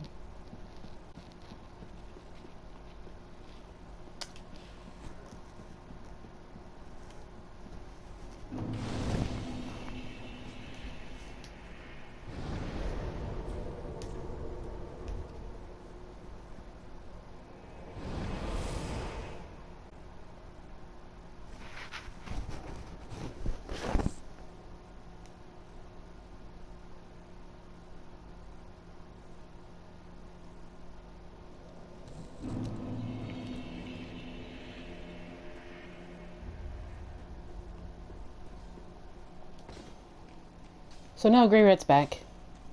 He's totally fine. Oh, then we're both safe and sound. Thank the gods for that. I don't like getting things so close. I might have died if it wasn't for that peculiar onion knight. But in the end, it all paid off. Take a good look. They're sure to be of some use. The thing about Pontiff Sulyvahn, and I'm just speaking academically, because besides that initial parry, I, for some reason, can't get a parry off on him. His parry timing is ridiculously similar to Gwyn's, and to get the parry timing for Pontiff Sulyvahn, you have to watch his hand, just like Gwyn. You can't watch his sword. His sword is just a distraction. You have to parry his hand. That's pretty much academically. So now that Greirat is back, he comes back with some more embers. He comes back with another divine blessing. He comes back with some lightning urns, some twinkling titanites and titanite scales. He comes back with, I guess, some Lothric stuff.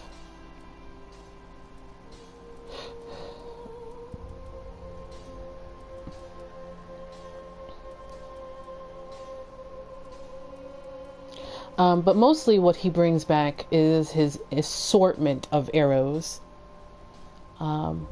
Greirat is basically your arrow dealer for the rest of the game.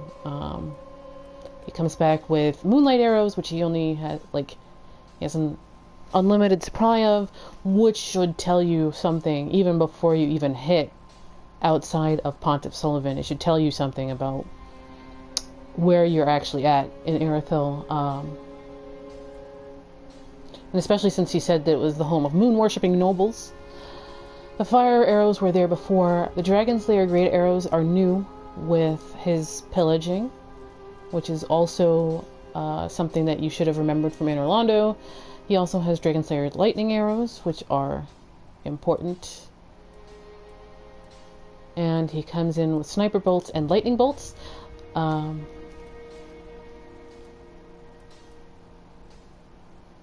Bolts imbued with lightning created by the giant blacksmith of the gods, which should also tell you something. However, the gods never used crossbows. These bolts are likely artifacts of the dragonless era, when the pact between gods and humans was upheld. And since it says likely, it gives you an out, because these lightning bolts were indeed made for humans, not for gods. And as we learn in the Ringed City, humans were on the front lines as cannon fodder for the gods when they went after dragons. So these were created by the giant blacksmith for the ringed knights. And the likely is your out. Sniper bolts. These red-feathered bolts are used by snipers of Karim, where long range makes them ideal for distant targets. Though typically used with sniper crossbows in Karim, these arrows can still be used with any kind of crossbow. Heavy bolts. Dragonslayer lightning arrows. Large, spear-like arrows enveloped in lightning created by the giant blacksmith of the gods can only be used with great bows. Lightning has been a weapon of Dragonslayers ever since the time of Gwyn, the First Lord. Dragonslayer Greatarrow. Large spear-like arrows created by the giant blacksmith of the gods can only be used with great bows. These large arrows were said to have been used by dragon hunters during the Age of the Gods. Easily pierces human flesh.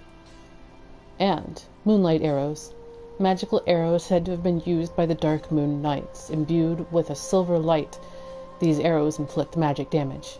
It is said that long ago the god of the Dark Moon, Gwyndolin, wielded these arrows with a matching golden bow.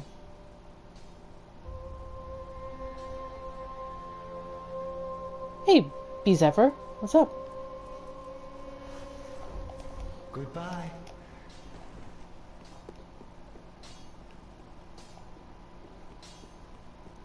So we're gonna head down to the dungeon now. So, that's where we're going. There's a couple of things I want to talk about in regards to Sulyvah's boss arena, but we'll get there after we finish off the dungeon.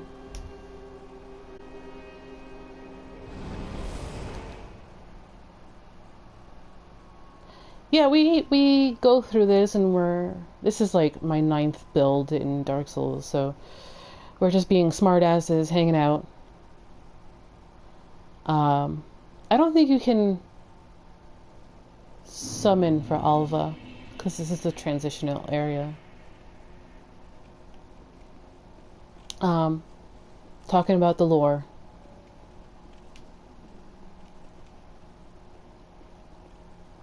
Look at these guys trying to get you ganked. Turn away, run away. There's a guy right to the alcove to your left. And if you go chasing these guys, they'll come for you. So I'm just gonna throw on the cat ring real quick.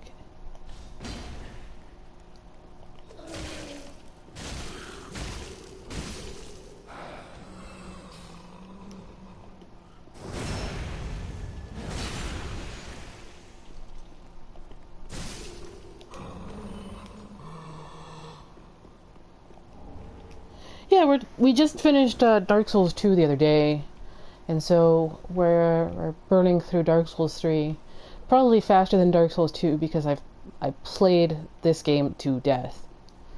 Hunter was like, "Man, are we speedrunning through this?" I'm like, "Yeah, it's just me. I just know this game too much."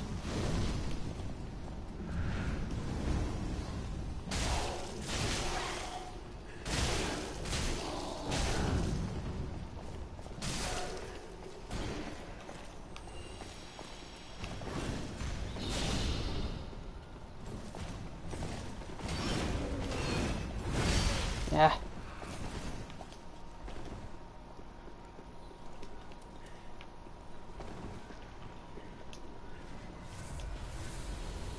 Alright, we'll see ya.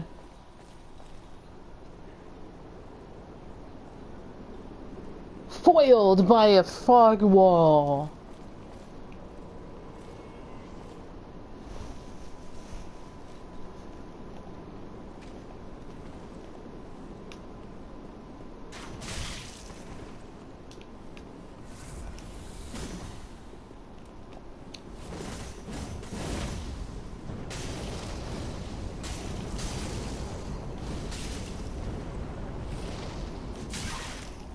Shoot.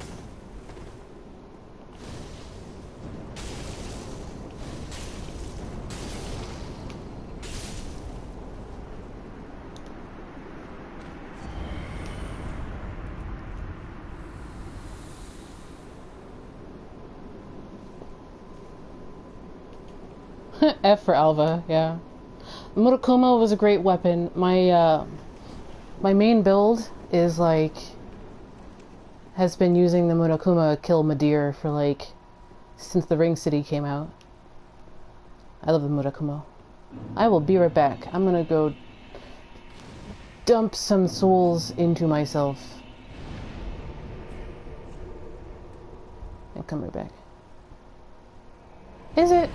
I know it got buffed with the last update, with the Ring City update, and I thought the Carthus curved sword was still more powerful.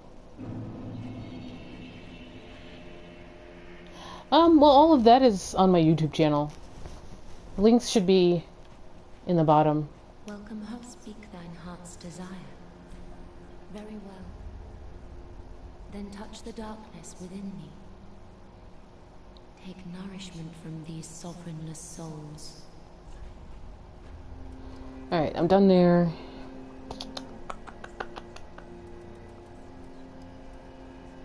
No more? Yeah, 24 attunement is where I'm stopping. So that means vigor, endurance, intelligence, and faith are the only stats left for me. Farewell, Ash.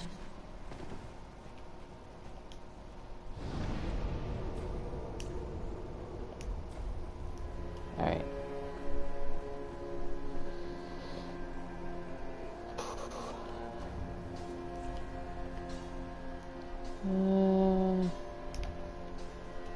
I can't buy them off of you yet, right?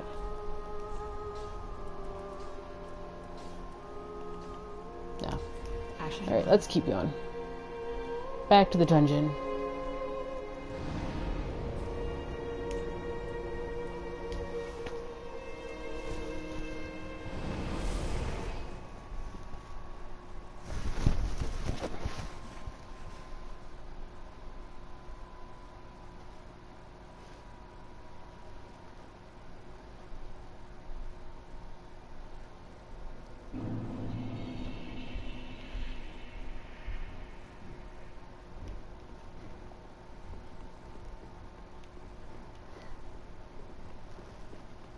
One thing I do want to point out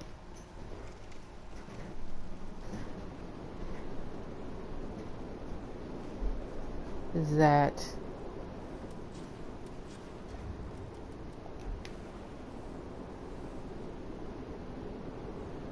that is basically the Catacombs of Carthus down there.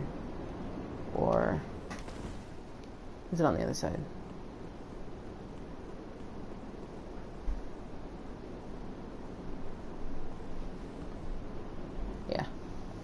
You should be able to look up out of the Catacombs of Carthus and see where I'm standing right now.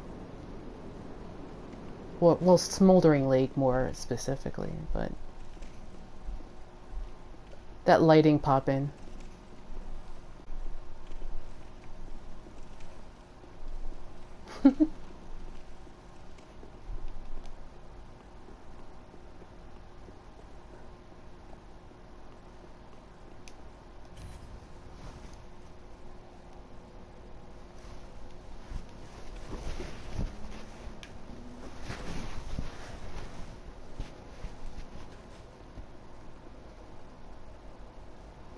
So when you come in here the first time, you see these doors and you know this is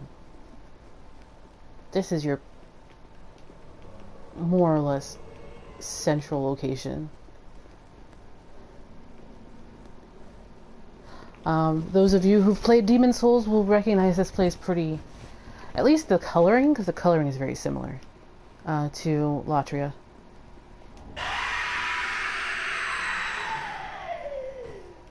Yeah, I fell for that the first time. Dang you! But what it actually does is it alerts everything.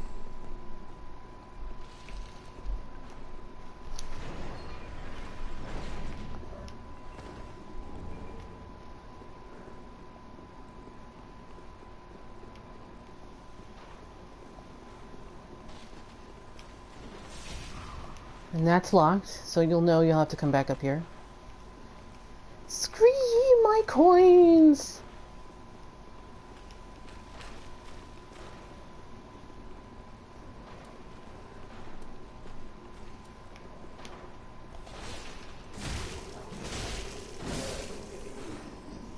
I should infuse this axe I'm on to like chaos or something.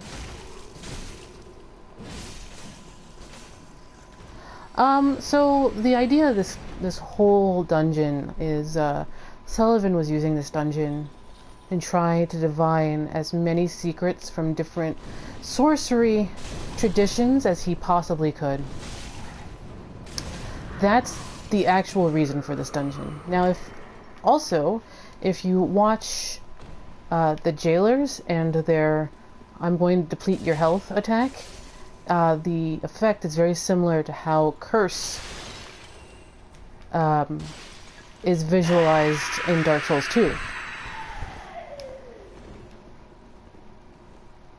And I do not think that's just a reuse. I think that is very similar to what you do in Dark Souls 2.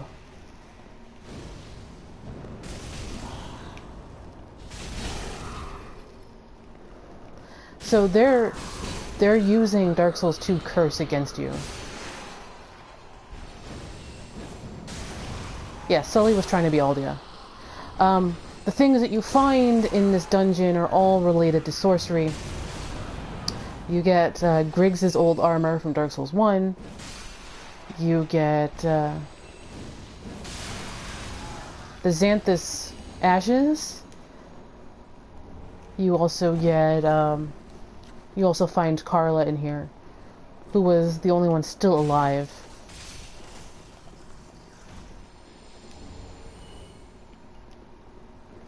But you have lots of different sorcery traditions present in the dungeon, being imprisoned by Sulyvahn.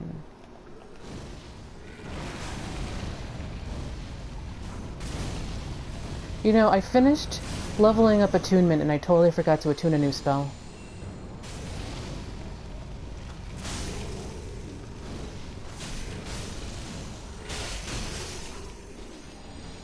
See, here's the old sorcerer stuff. This is Griggs's old armor from Dark Souls 1.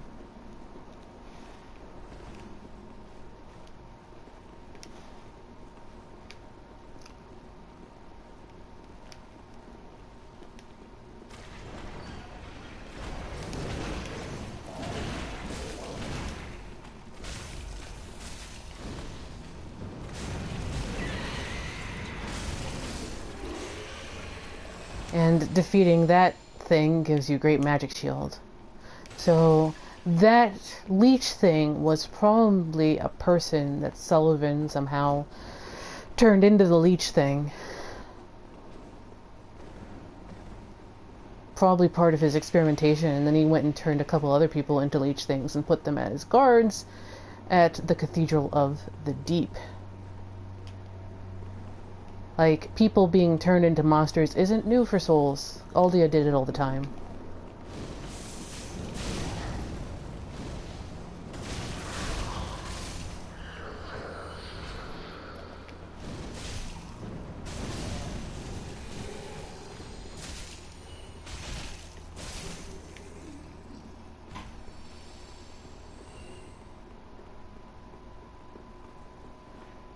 Yeah, well, being a dragon is like the end game for everybody, because dragons are immortality. Now, if you watch how the visual effect on her curse attack looks like, it looks just like Dark Souls 2 when you're getting cursed.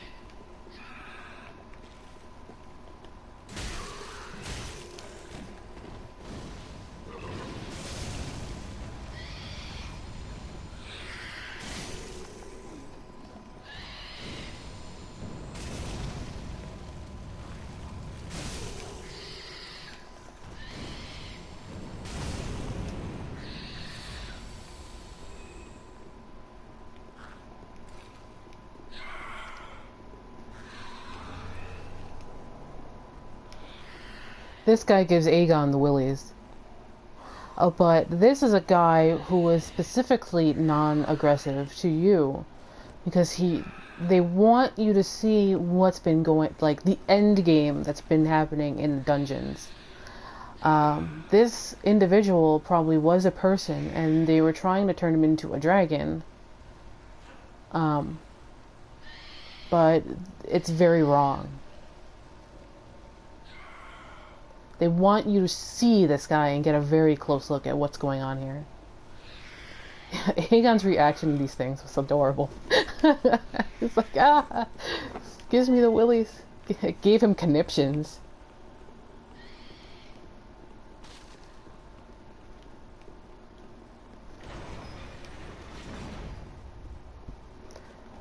Jailbreaker's key. Nothing there. We come this way.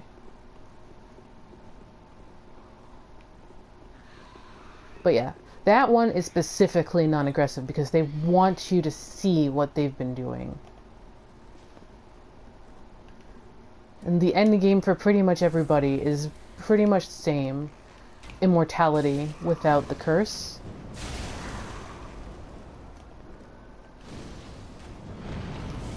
And like all of this is pretty much Sulyvahn. Yeah, become his gods.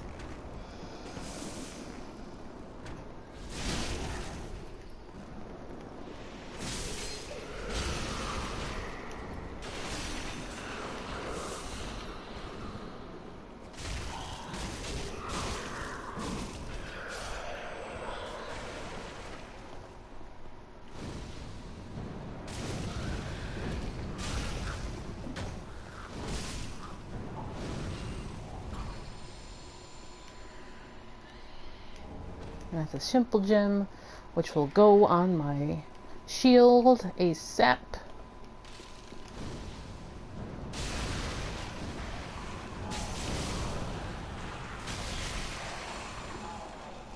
Also note how there's jailer attire on top of all of the cramped caskets. Doesn't open from this side.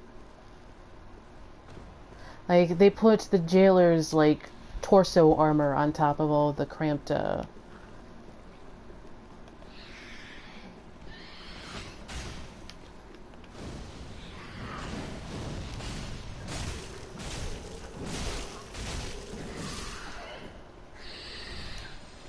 thingies. There's no reason to open that.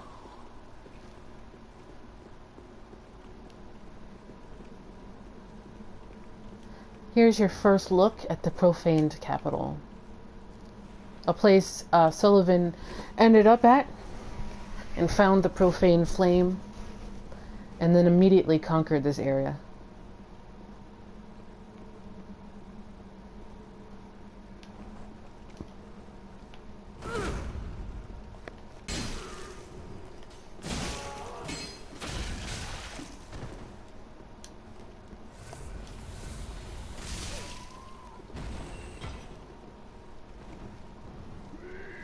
Yeah. Well, I don't know if they wanted to create everlasting dragons so much as they wanted the blood to make themselves everlasting. Like, immortality was the end game, but they didn't care, like, one whit for the actual dragon, but for what the dragon could give them.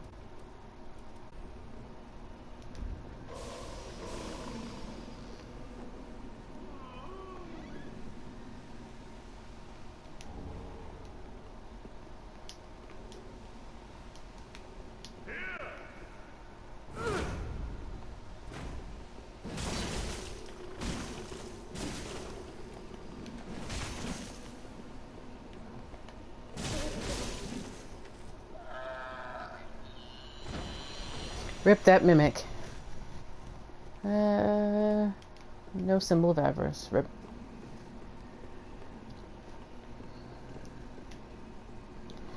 So usually when I'm running through here these days, I'll just go down here and then just skip this place. But yeah. Like, there's no real reason to do it.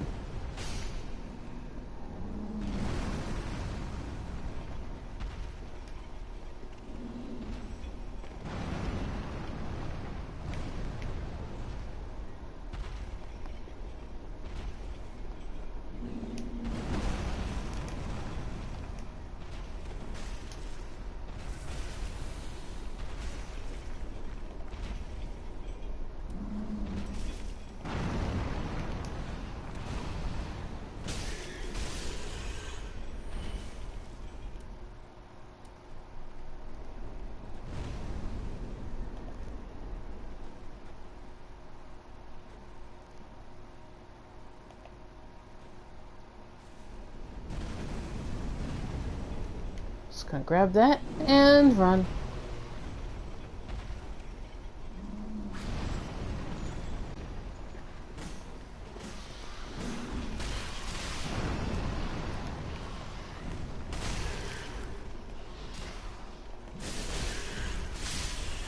Okay.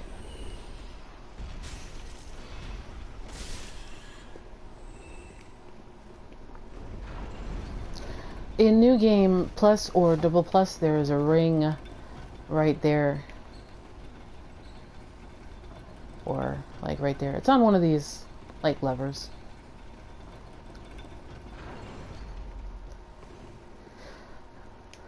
So, there's your first major shortcut.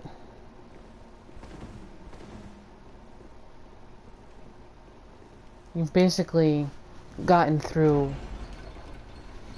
the biggest area of the jail area.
Must suck for that giant guy. Giant's like, I'm just sleeping here. I got used to these rats nipping at my tail, and then all of a sudden some dude comes over and he's like whacking the crap out of me. But guess what? We have a friend.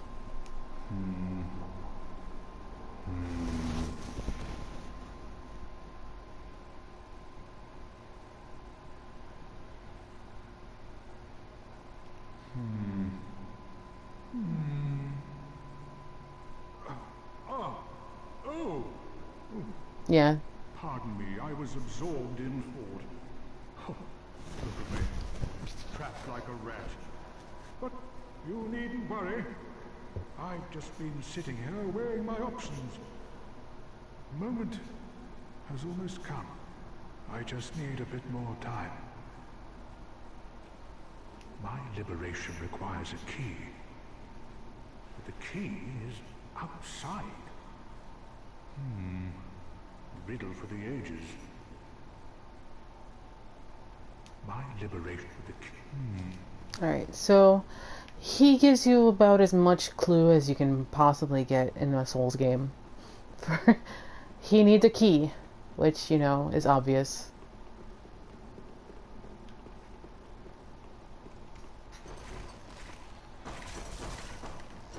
Rip Jon Snow. There's a lot of mimics here. It's very Aldian.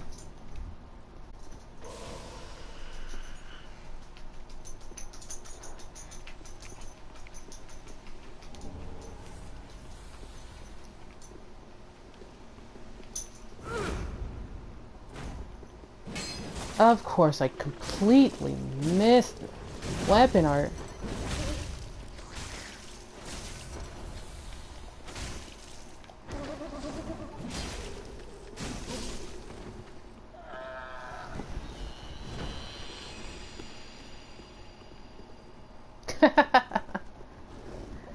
Also, remember in a FromSoft game, if there's a light, it's probably important.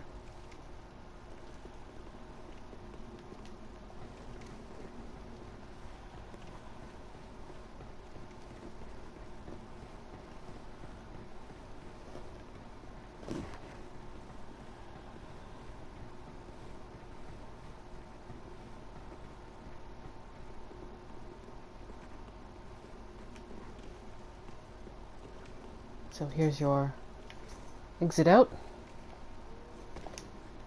Ah.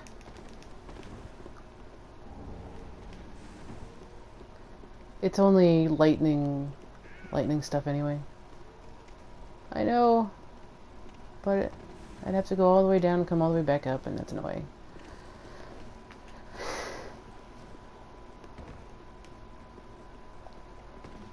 It's only a bunch of lightning arrows.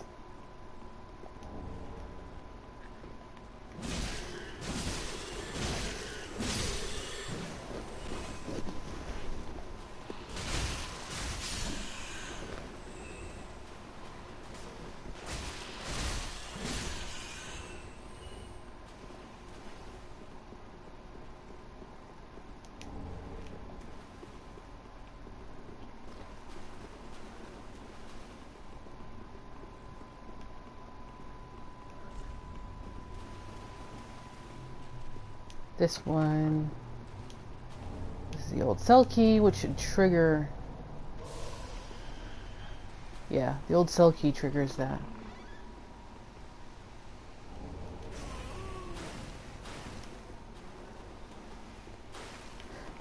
Cue the clever girl,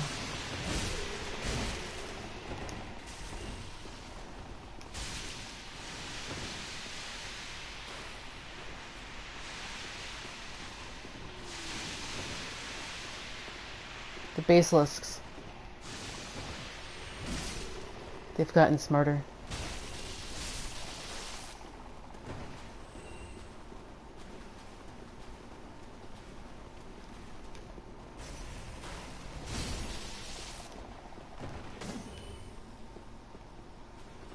Dark Clutch Ring. Remember also that the Clutch Rings came in with Dark Souls 2's DLCs. There's like one per DLC. Ring depicting a hand grasping a purple stone increases dark attack but comprises damage absorption. Purple stones aren't new either. They're on Aldia's warlock masks, and purple stones are around, but like they weren't like described in Dark Souls 2. An old fable in Londor claims that the lore of the Clutch Ring reaches out to the crestfallen who might otherwise be overcome by despair.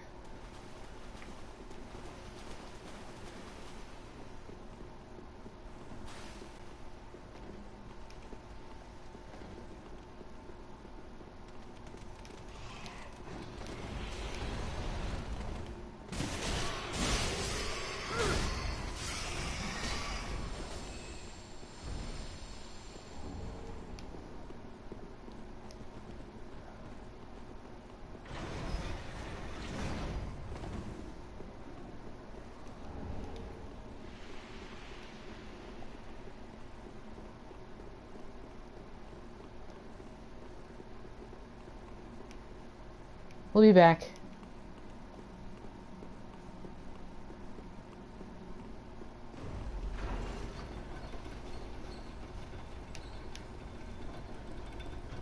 It's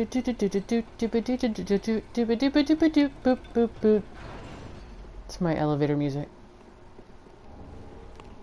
I will. Just gonna do it on the way down.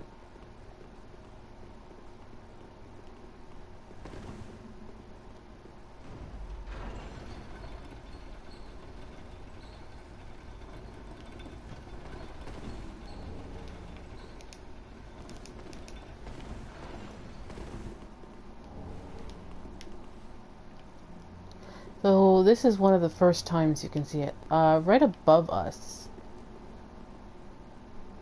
Like, up there should be the exit from Sullivan's location. Because you can also see it from the same direction. This way.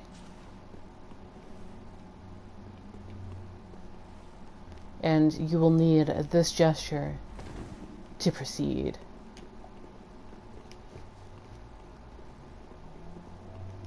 Yeah, this is, like, this whole area, like, all of Irithyll is probably my favorite aesthetically.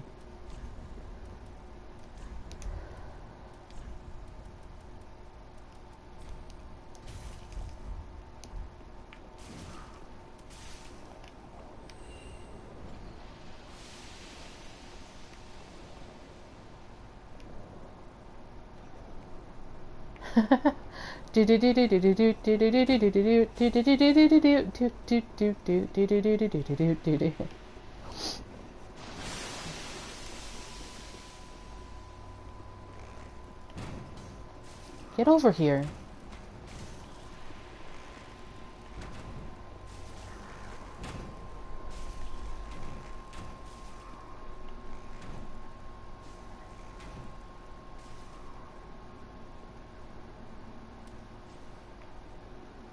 Oh, Yorm's axe is a very good axe.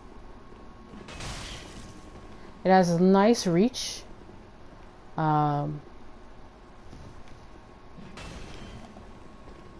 Probably one of my favorite axes. I couldn't parry that.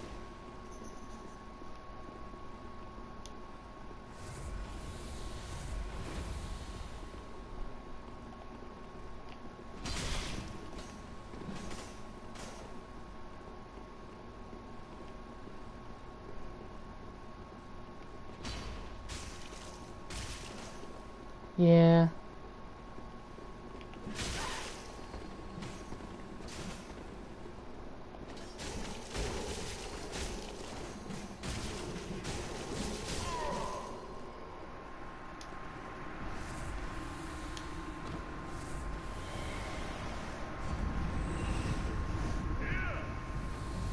Yeah, it's like I don't get baited that way. Just fight, man.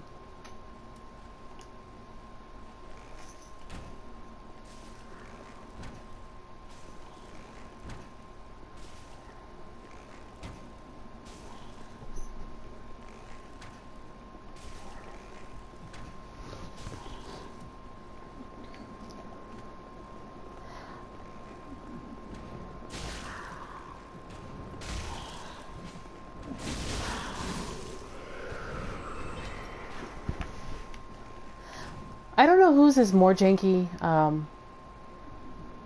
The Falconers in Dark Souls 2. I like making fun of their run. Their run animation's pretty funny. Or the Jailers.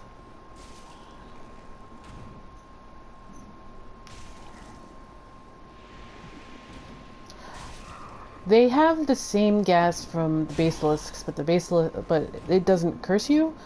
Because the Jailers are using Dark Souls 2 curse, I think. It even does the same thing mechanically. It drops your max HP, but it's not permanent, which also says something about the nature of the Unkindled.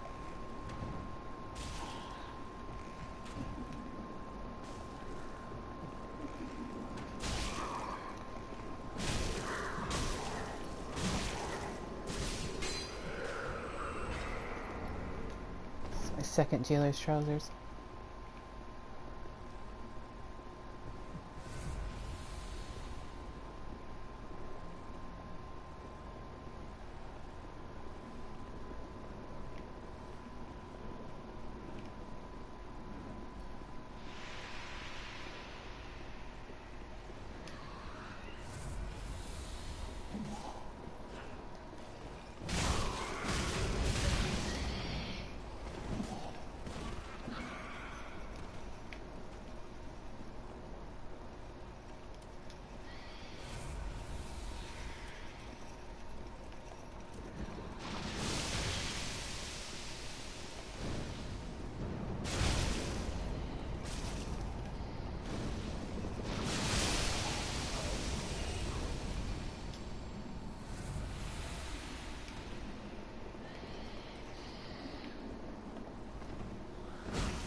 That spit does the same thing as,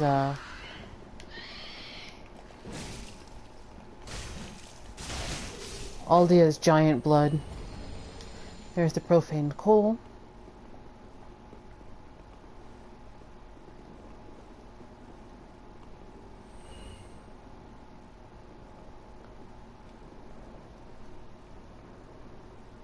What the hell? Why did they die?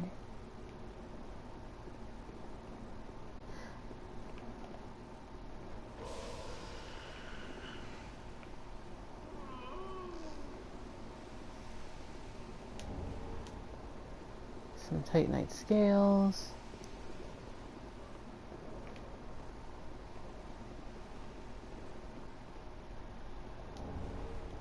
Xanthus ashes. Jump scare incoming. That should alert the rest of the jailers.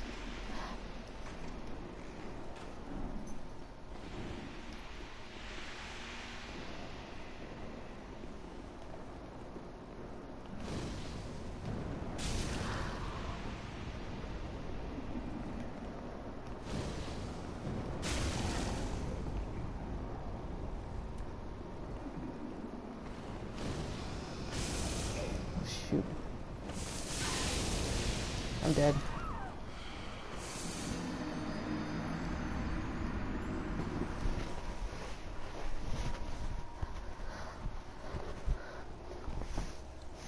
Death.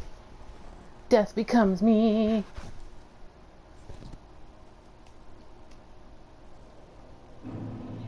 Well, rip.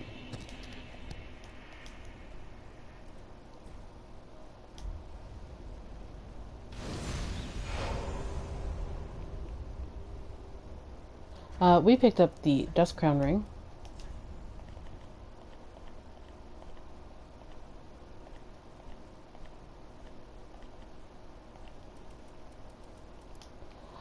Leaf-colored crown ring bestowed upon the Princess of Irithyll, ancient land of gold and sorceries.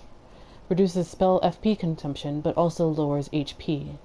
Irithyll is synonymous for its lost sorceries, of which the Xanthus scholars are dedicated scholars. Sorcerers are dedicated scholars. This crown ring is a rare artifact of great magical heritage, also stating all the different people that Sulyvahn had under lock and key trying to dissect their sorcery heritage. He had Xanthus scholars.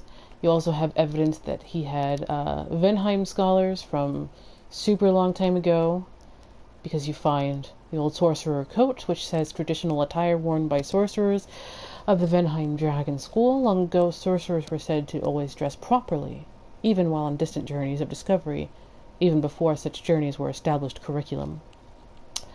You also have Carla, who you will find later, but they are all about that sorcery life, or at least Sulyvahn was.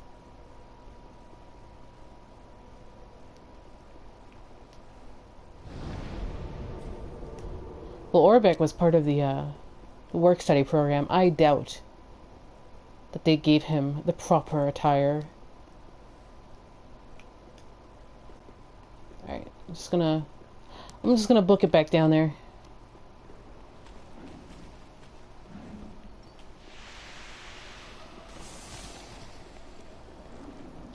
Plus, I do have another ring to go pick up now that we have the key.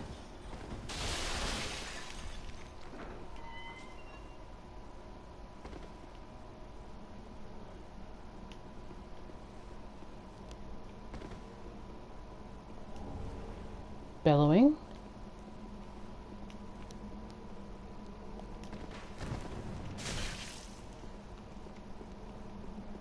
Yeah, I'm just gonna probably book it into the Profane Capital.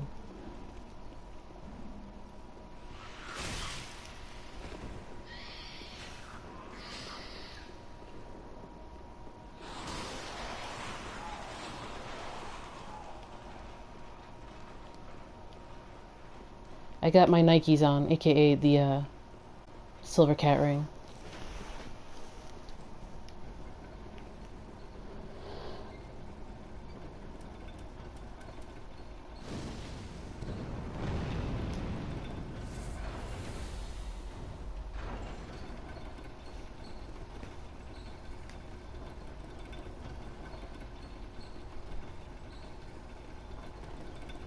Jordans.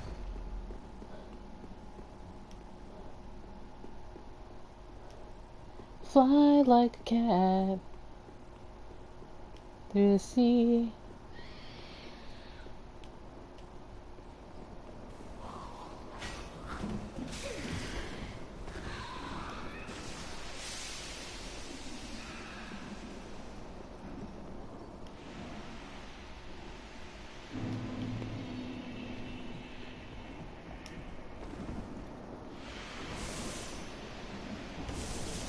Damn it.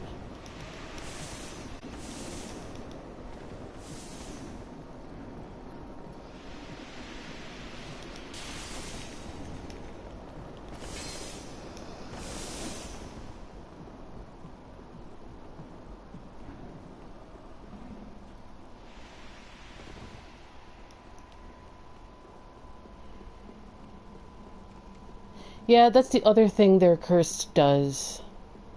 It gives you fat roll.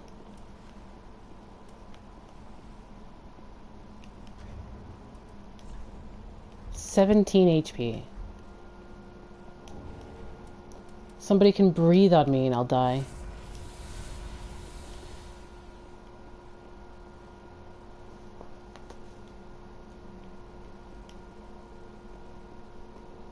I did that risk because I wanted to pick up Alva's prep. Hi. See ya.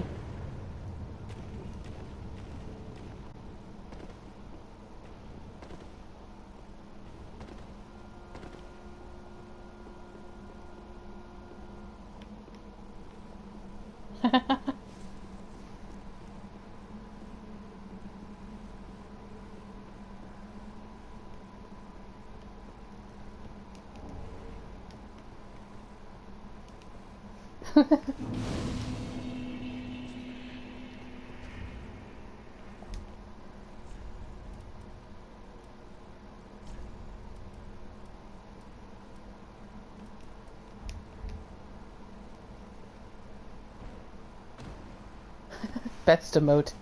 F for Gilligan, ripping pepperonis. So Gilligan, he found out that there was lots of riches down here, and so he came down here, and he got a lot of riches, but on his way out, I guess he was trying to go up? Like, here's his ladder. Like, he was trying to go up or something, or like straight up. Maybe to that ledge up there, and it broke because he's fat, and his bag was fat, and he fell, and rip. His greed got to him in the end. Rip Gillian.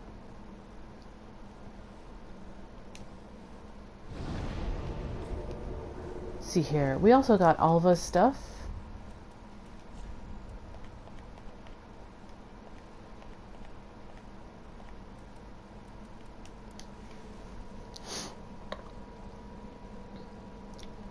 Protection of Alva Seeker of the Spurned.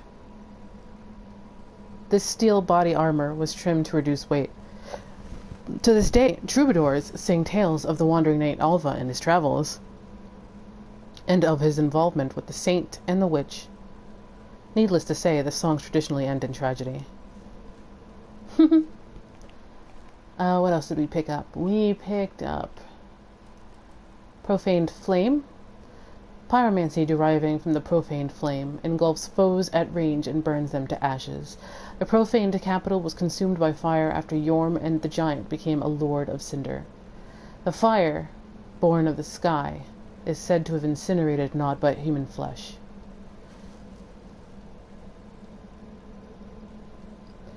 I have an idea that I'm not sure anybody's really talked about. Alright, hear me out. Yorm. Everybody can agree Yorm was alienated. It was an alienated dude, right? Made fun of, alienated, from his own people, really. Basically made to look like the people he was supposedly trying to lead, right?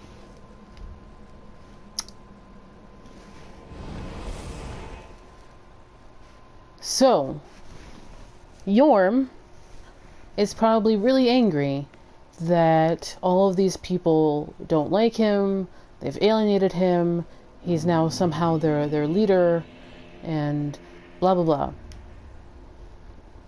So, he becomes a Lord of Cinder. The first flame, having a will of its own, does things to try to appease its Lords of Cinder.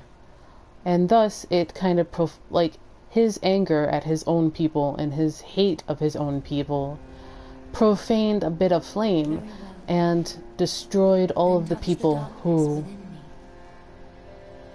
were around him. And he tried to quell it, but it's from his own hate anyway, so it didn't work.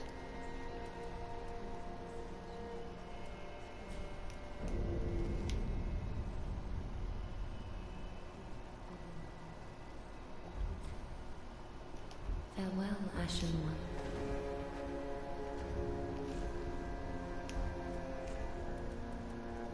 So the profaned flame was born of Yorm's disgust with his own people.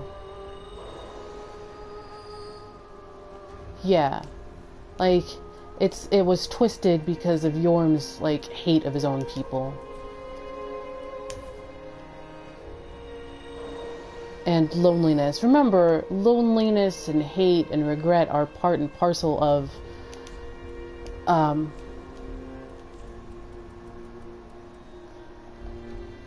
the abyss. Welcome us. Very well, then take another. And he is lonely Yorm.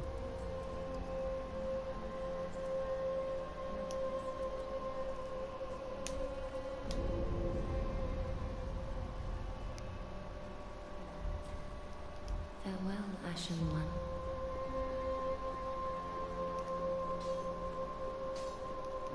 Just go and eat.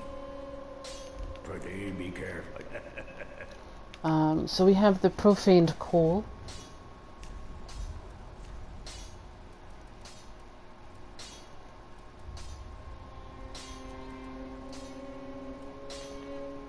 Right, it's over here. Coal used for weapon infusion. Remnants of the fire that burned down the profaned capital, preserved in an icy skull. Give to the blacksmith in the shrine to allow the use of gems for a dark, blood, and hollow infusion.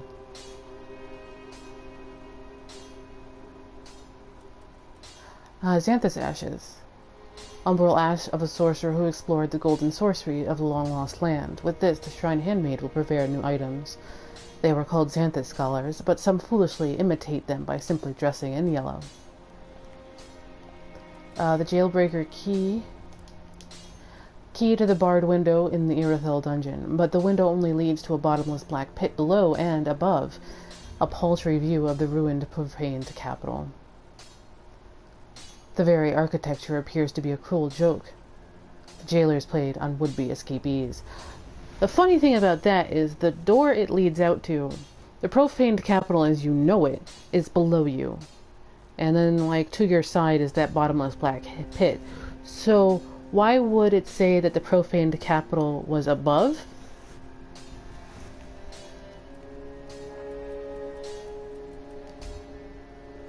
So let's get this done. Words. Where did you happen upon this coal? This is much too dark. I see the abyss in it. Yet a smith I remain. I won't turn down a request. But forget not, your fight is for the flame and for your fellow kin, just like mine. Really? A cursed fate this may be, but hope remains, does it not? Hope's a lie.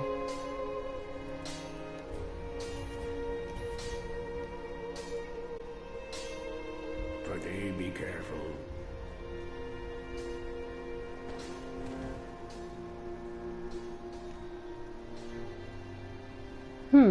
Possibly. Doesn't seem to make quite enough sense.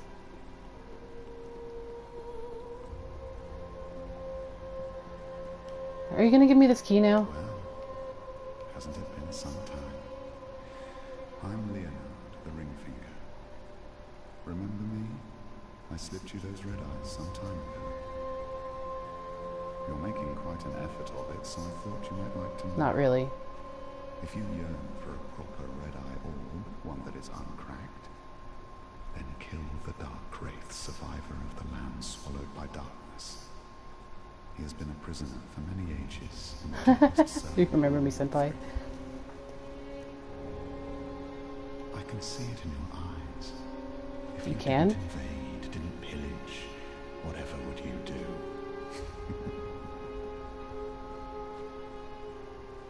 If you fancy a proper, then kill the Beersbin. I can see it in your eyes. Mubite. That's nice, Leonard.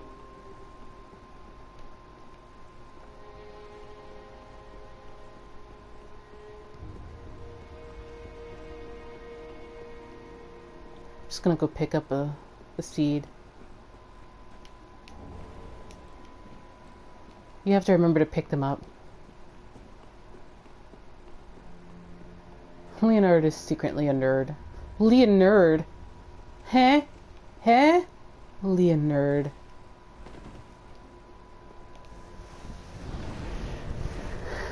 Oh, right. I need to give the Xanthus ashes back to...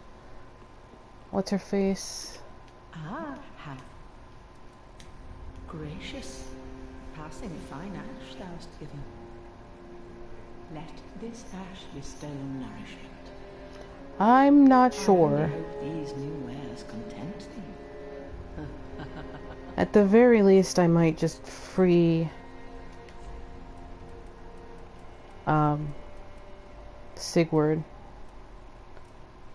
Oh, it's all 10,000. Ashen one.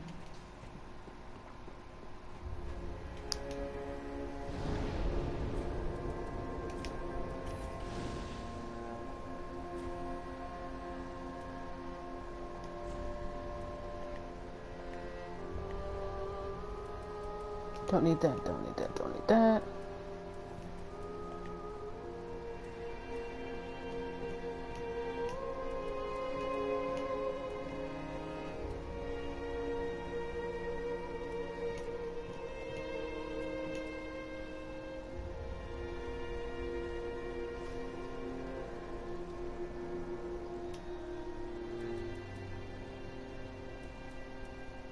Oh, I can use this now? Hazel pick I can use.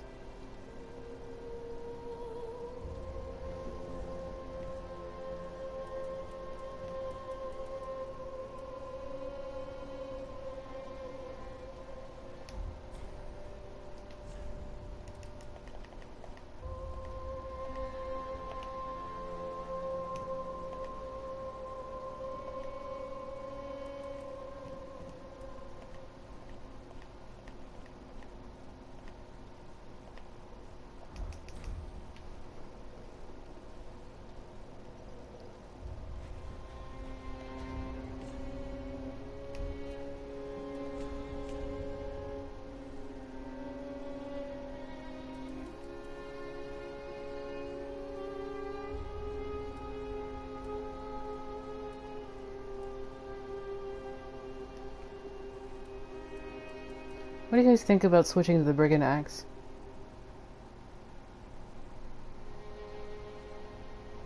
I totally did, man!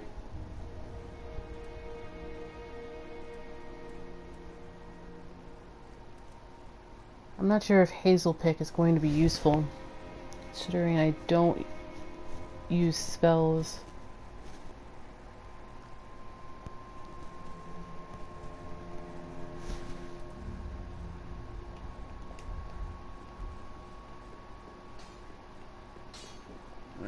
Tis good, wasn't he?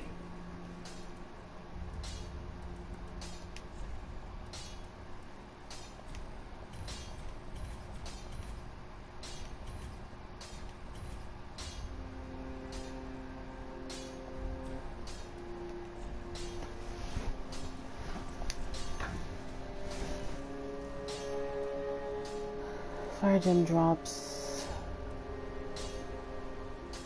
Less gem, dark gem, blood gem.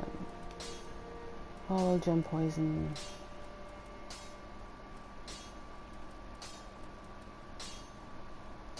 Am I missing a coal for chaos? Or is chaos on the giant's coal?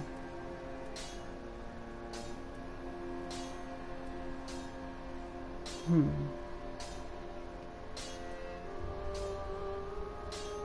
148.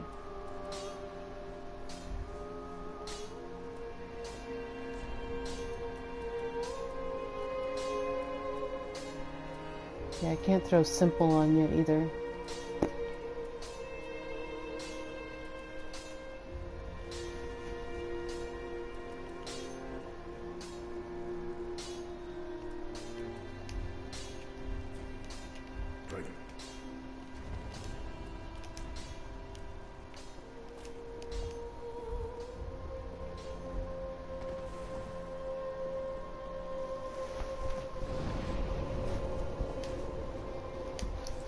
Alright, let's get back, free Siegward, and I think that will probably be it for us tonight.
That's the way down. You can pretty much just skip all the way to the boss. That's so golden.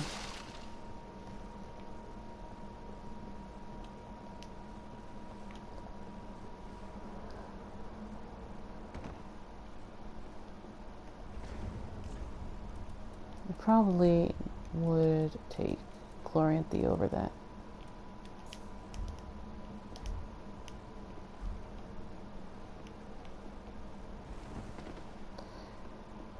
This is a place where in New Game Double Plus? No, I'm going to do that now.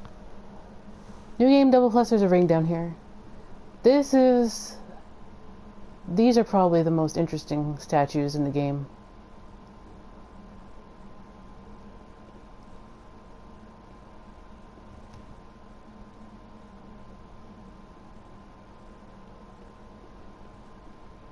They look like mini Socrateses.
Yeah, well, who else was into astronomy but Melfia?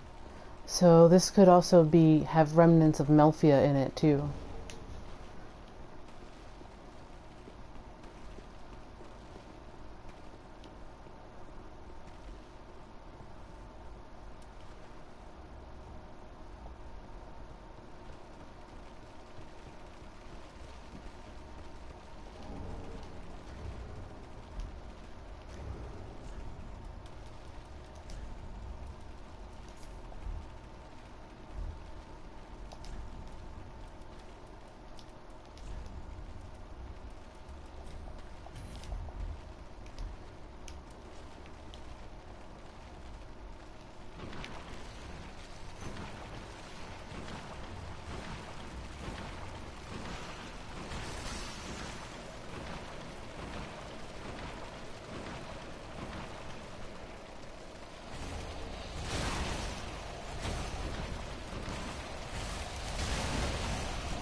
Yep, they love their toxic swamps, man.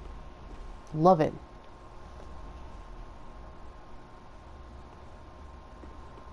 Also, New Game Plus or Double Plus, there's a ring on the ledge right below me.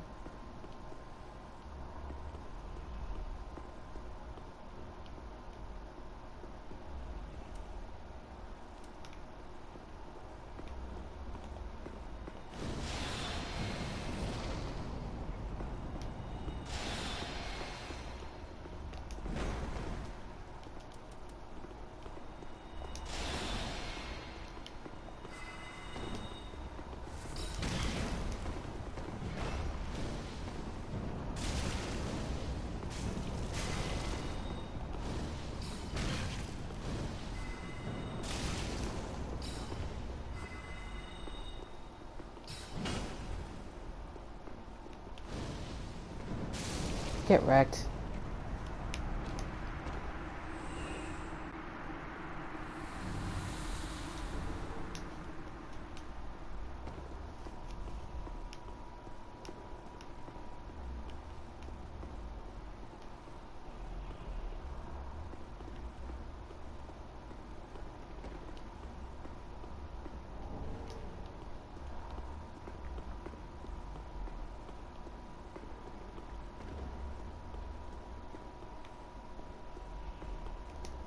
Yep.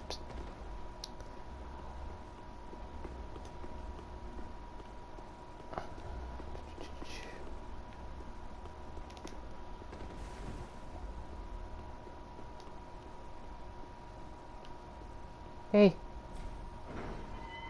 What's up? He's got gold covetous ring right there.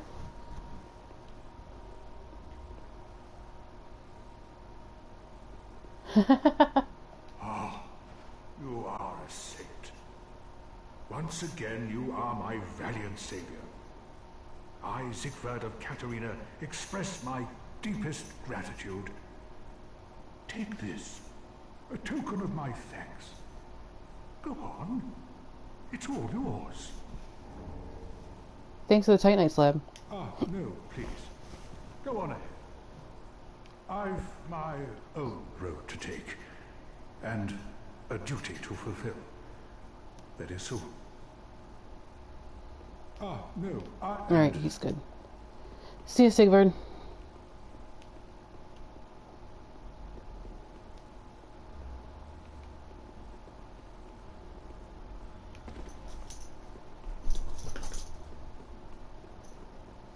Dog's bored. Poor doggo.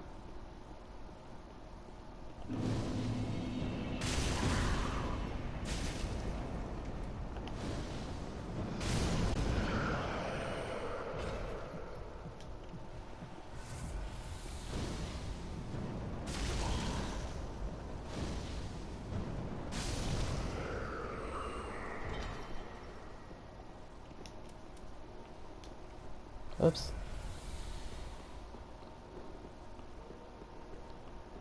Man, flinging lava around is awesome.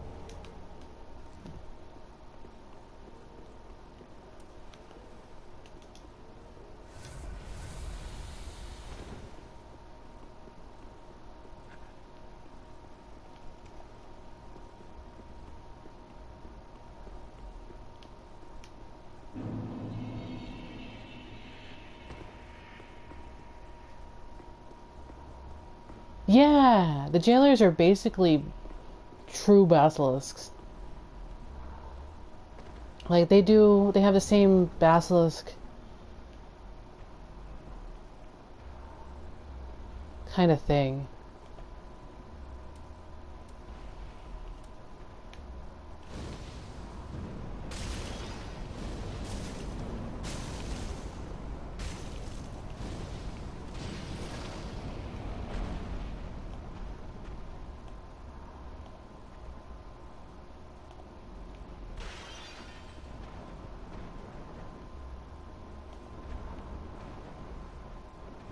Little baby hippos are,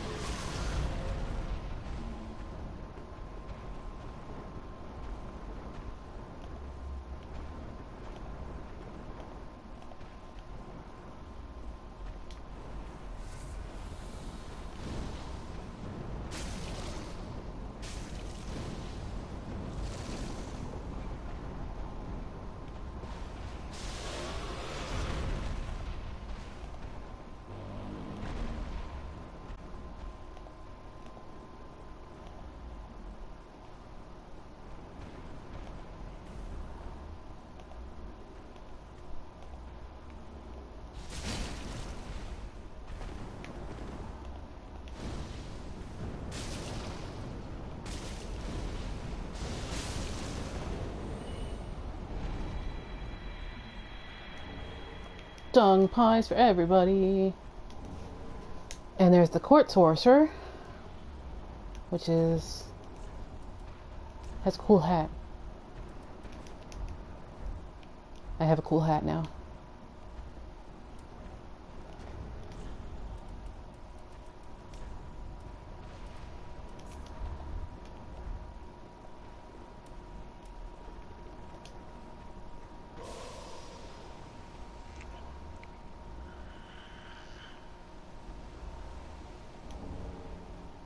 Yeah, they're definitely like attributed to Manus.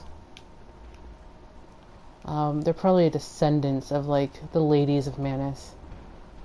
They insinuate a connection to Alsana with the Eleonora, which we kind of skipped because it's not like you trade the Eleonora for an extra hollow gem.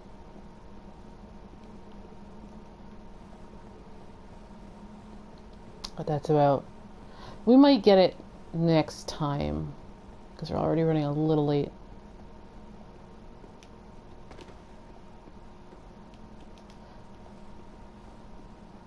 Yeah, and they have extra fingers, which is weird, and has always been kind of weird for, like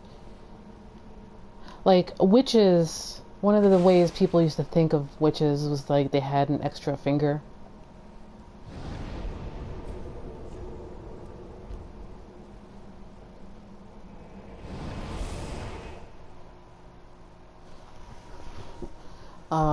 They had like a birthmark or an extra finger or something like that. It was a mark of evil in real life thought and stuff. Okay, so we picked up a few different things. We picked up the Court Sorcerer's Staff, catalyst used by the court sorcerers of the profaned capital, very powerful when wielded by an exceptionally intelligent sorcerer. The court sorcerers laid claim to the legacy of the renowned Big Hat Logan, going so far as to emulate him with copies of the staff he used. And court sorcerer stuff.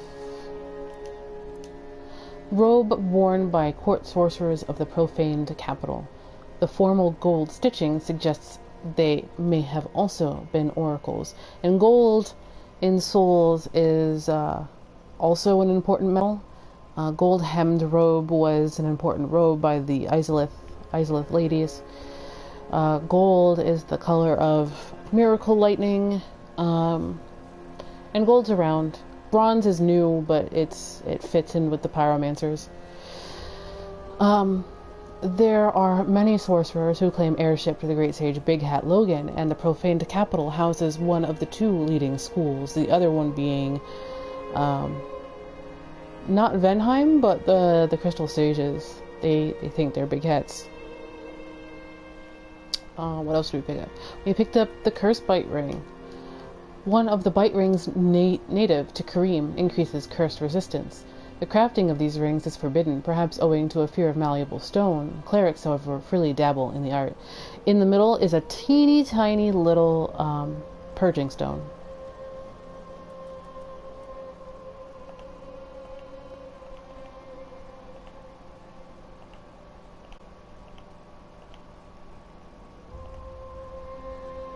We also picked up Wrath of the Gods. Primal form of force creates a powerful shockwave. Wrath of the Gods is an epic tale, while force is but a woefully incomplete version of that yarn. This primal account of profound fury emits a shockwave that also inflicts damage.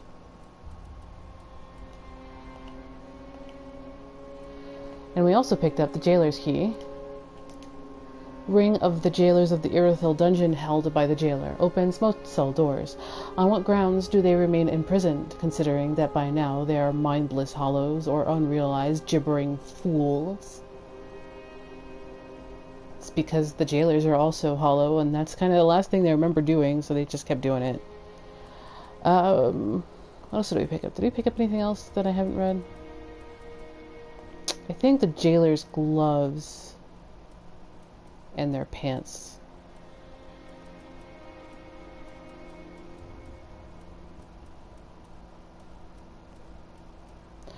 Gloves worn by jailers of Irithyll dungeon.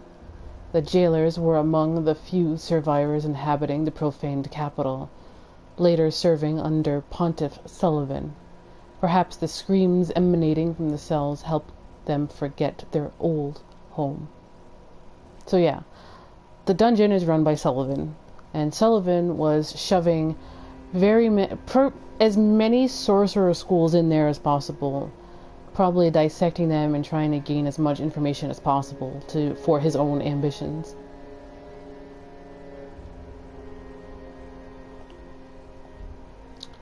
So, I'm gonna grab a level. Welcome, husband. Very well. Then take no. So, any thoughts, any ideas, anything you guys wanted to talk about before we called it a night today?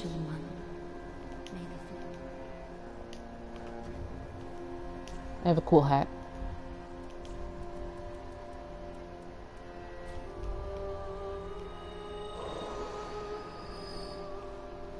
Well, very well. Then take.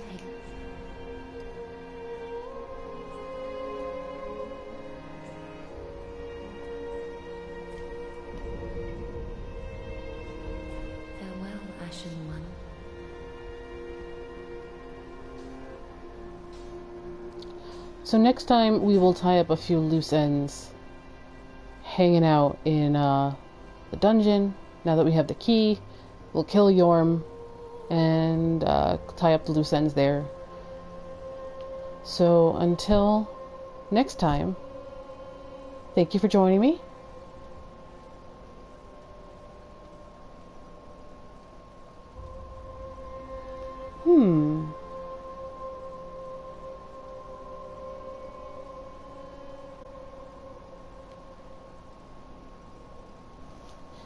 Interesting. Good night, everybody. Wait, I gotta do a thing. Good night. Thank you for joining me. I'll see you guys later. Next stream.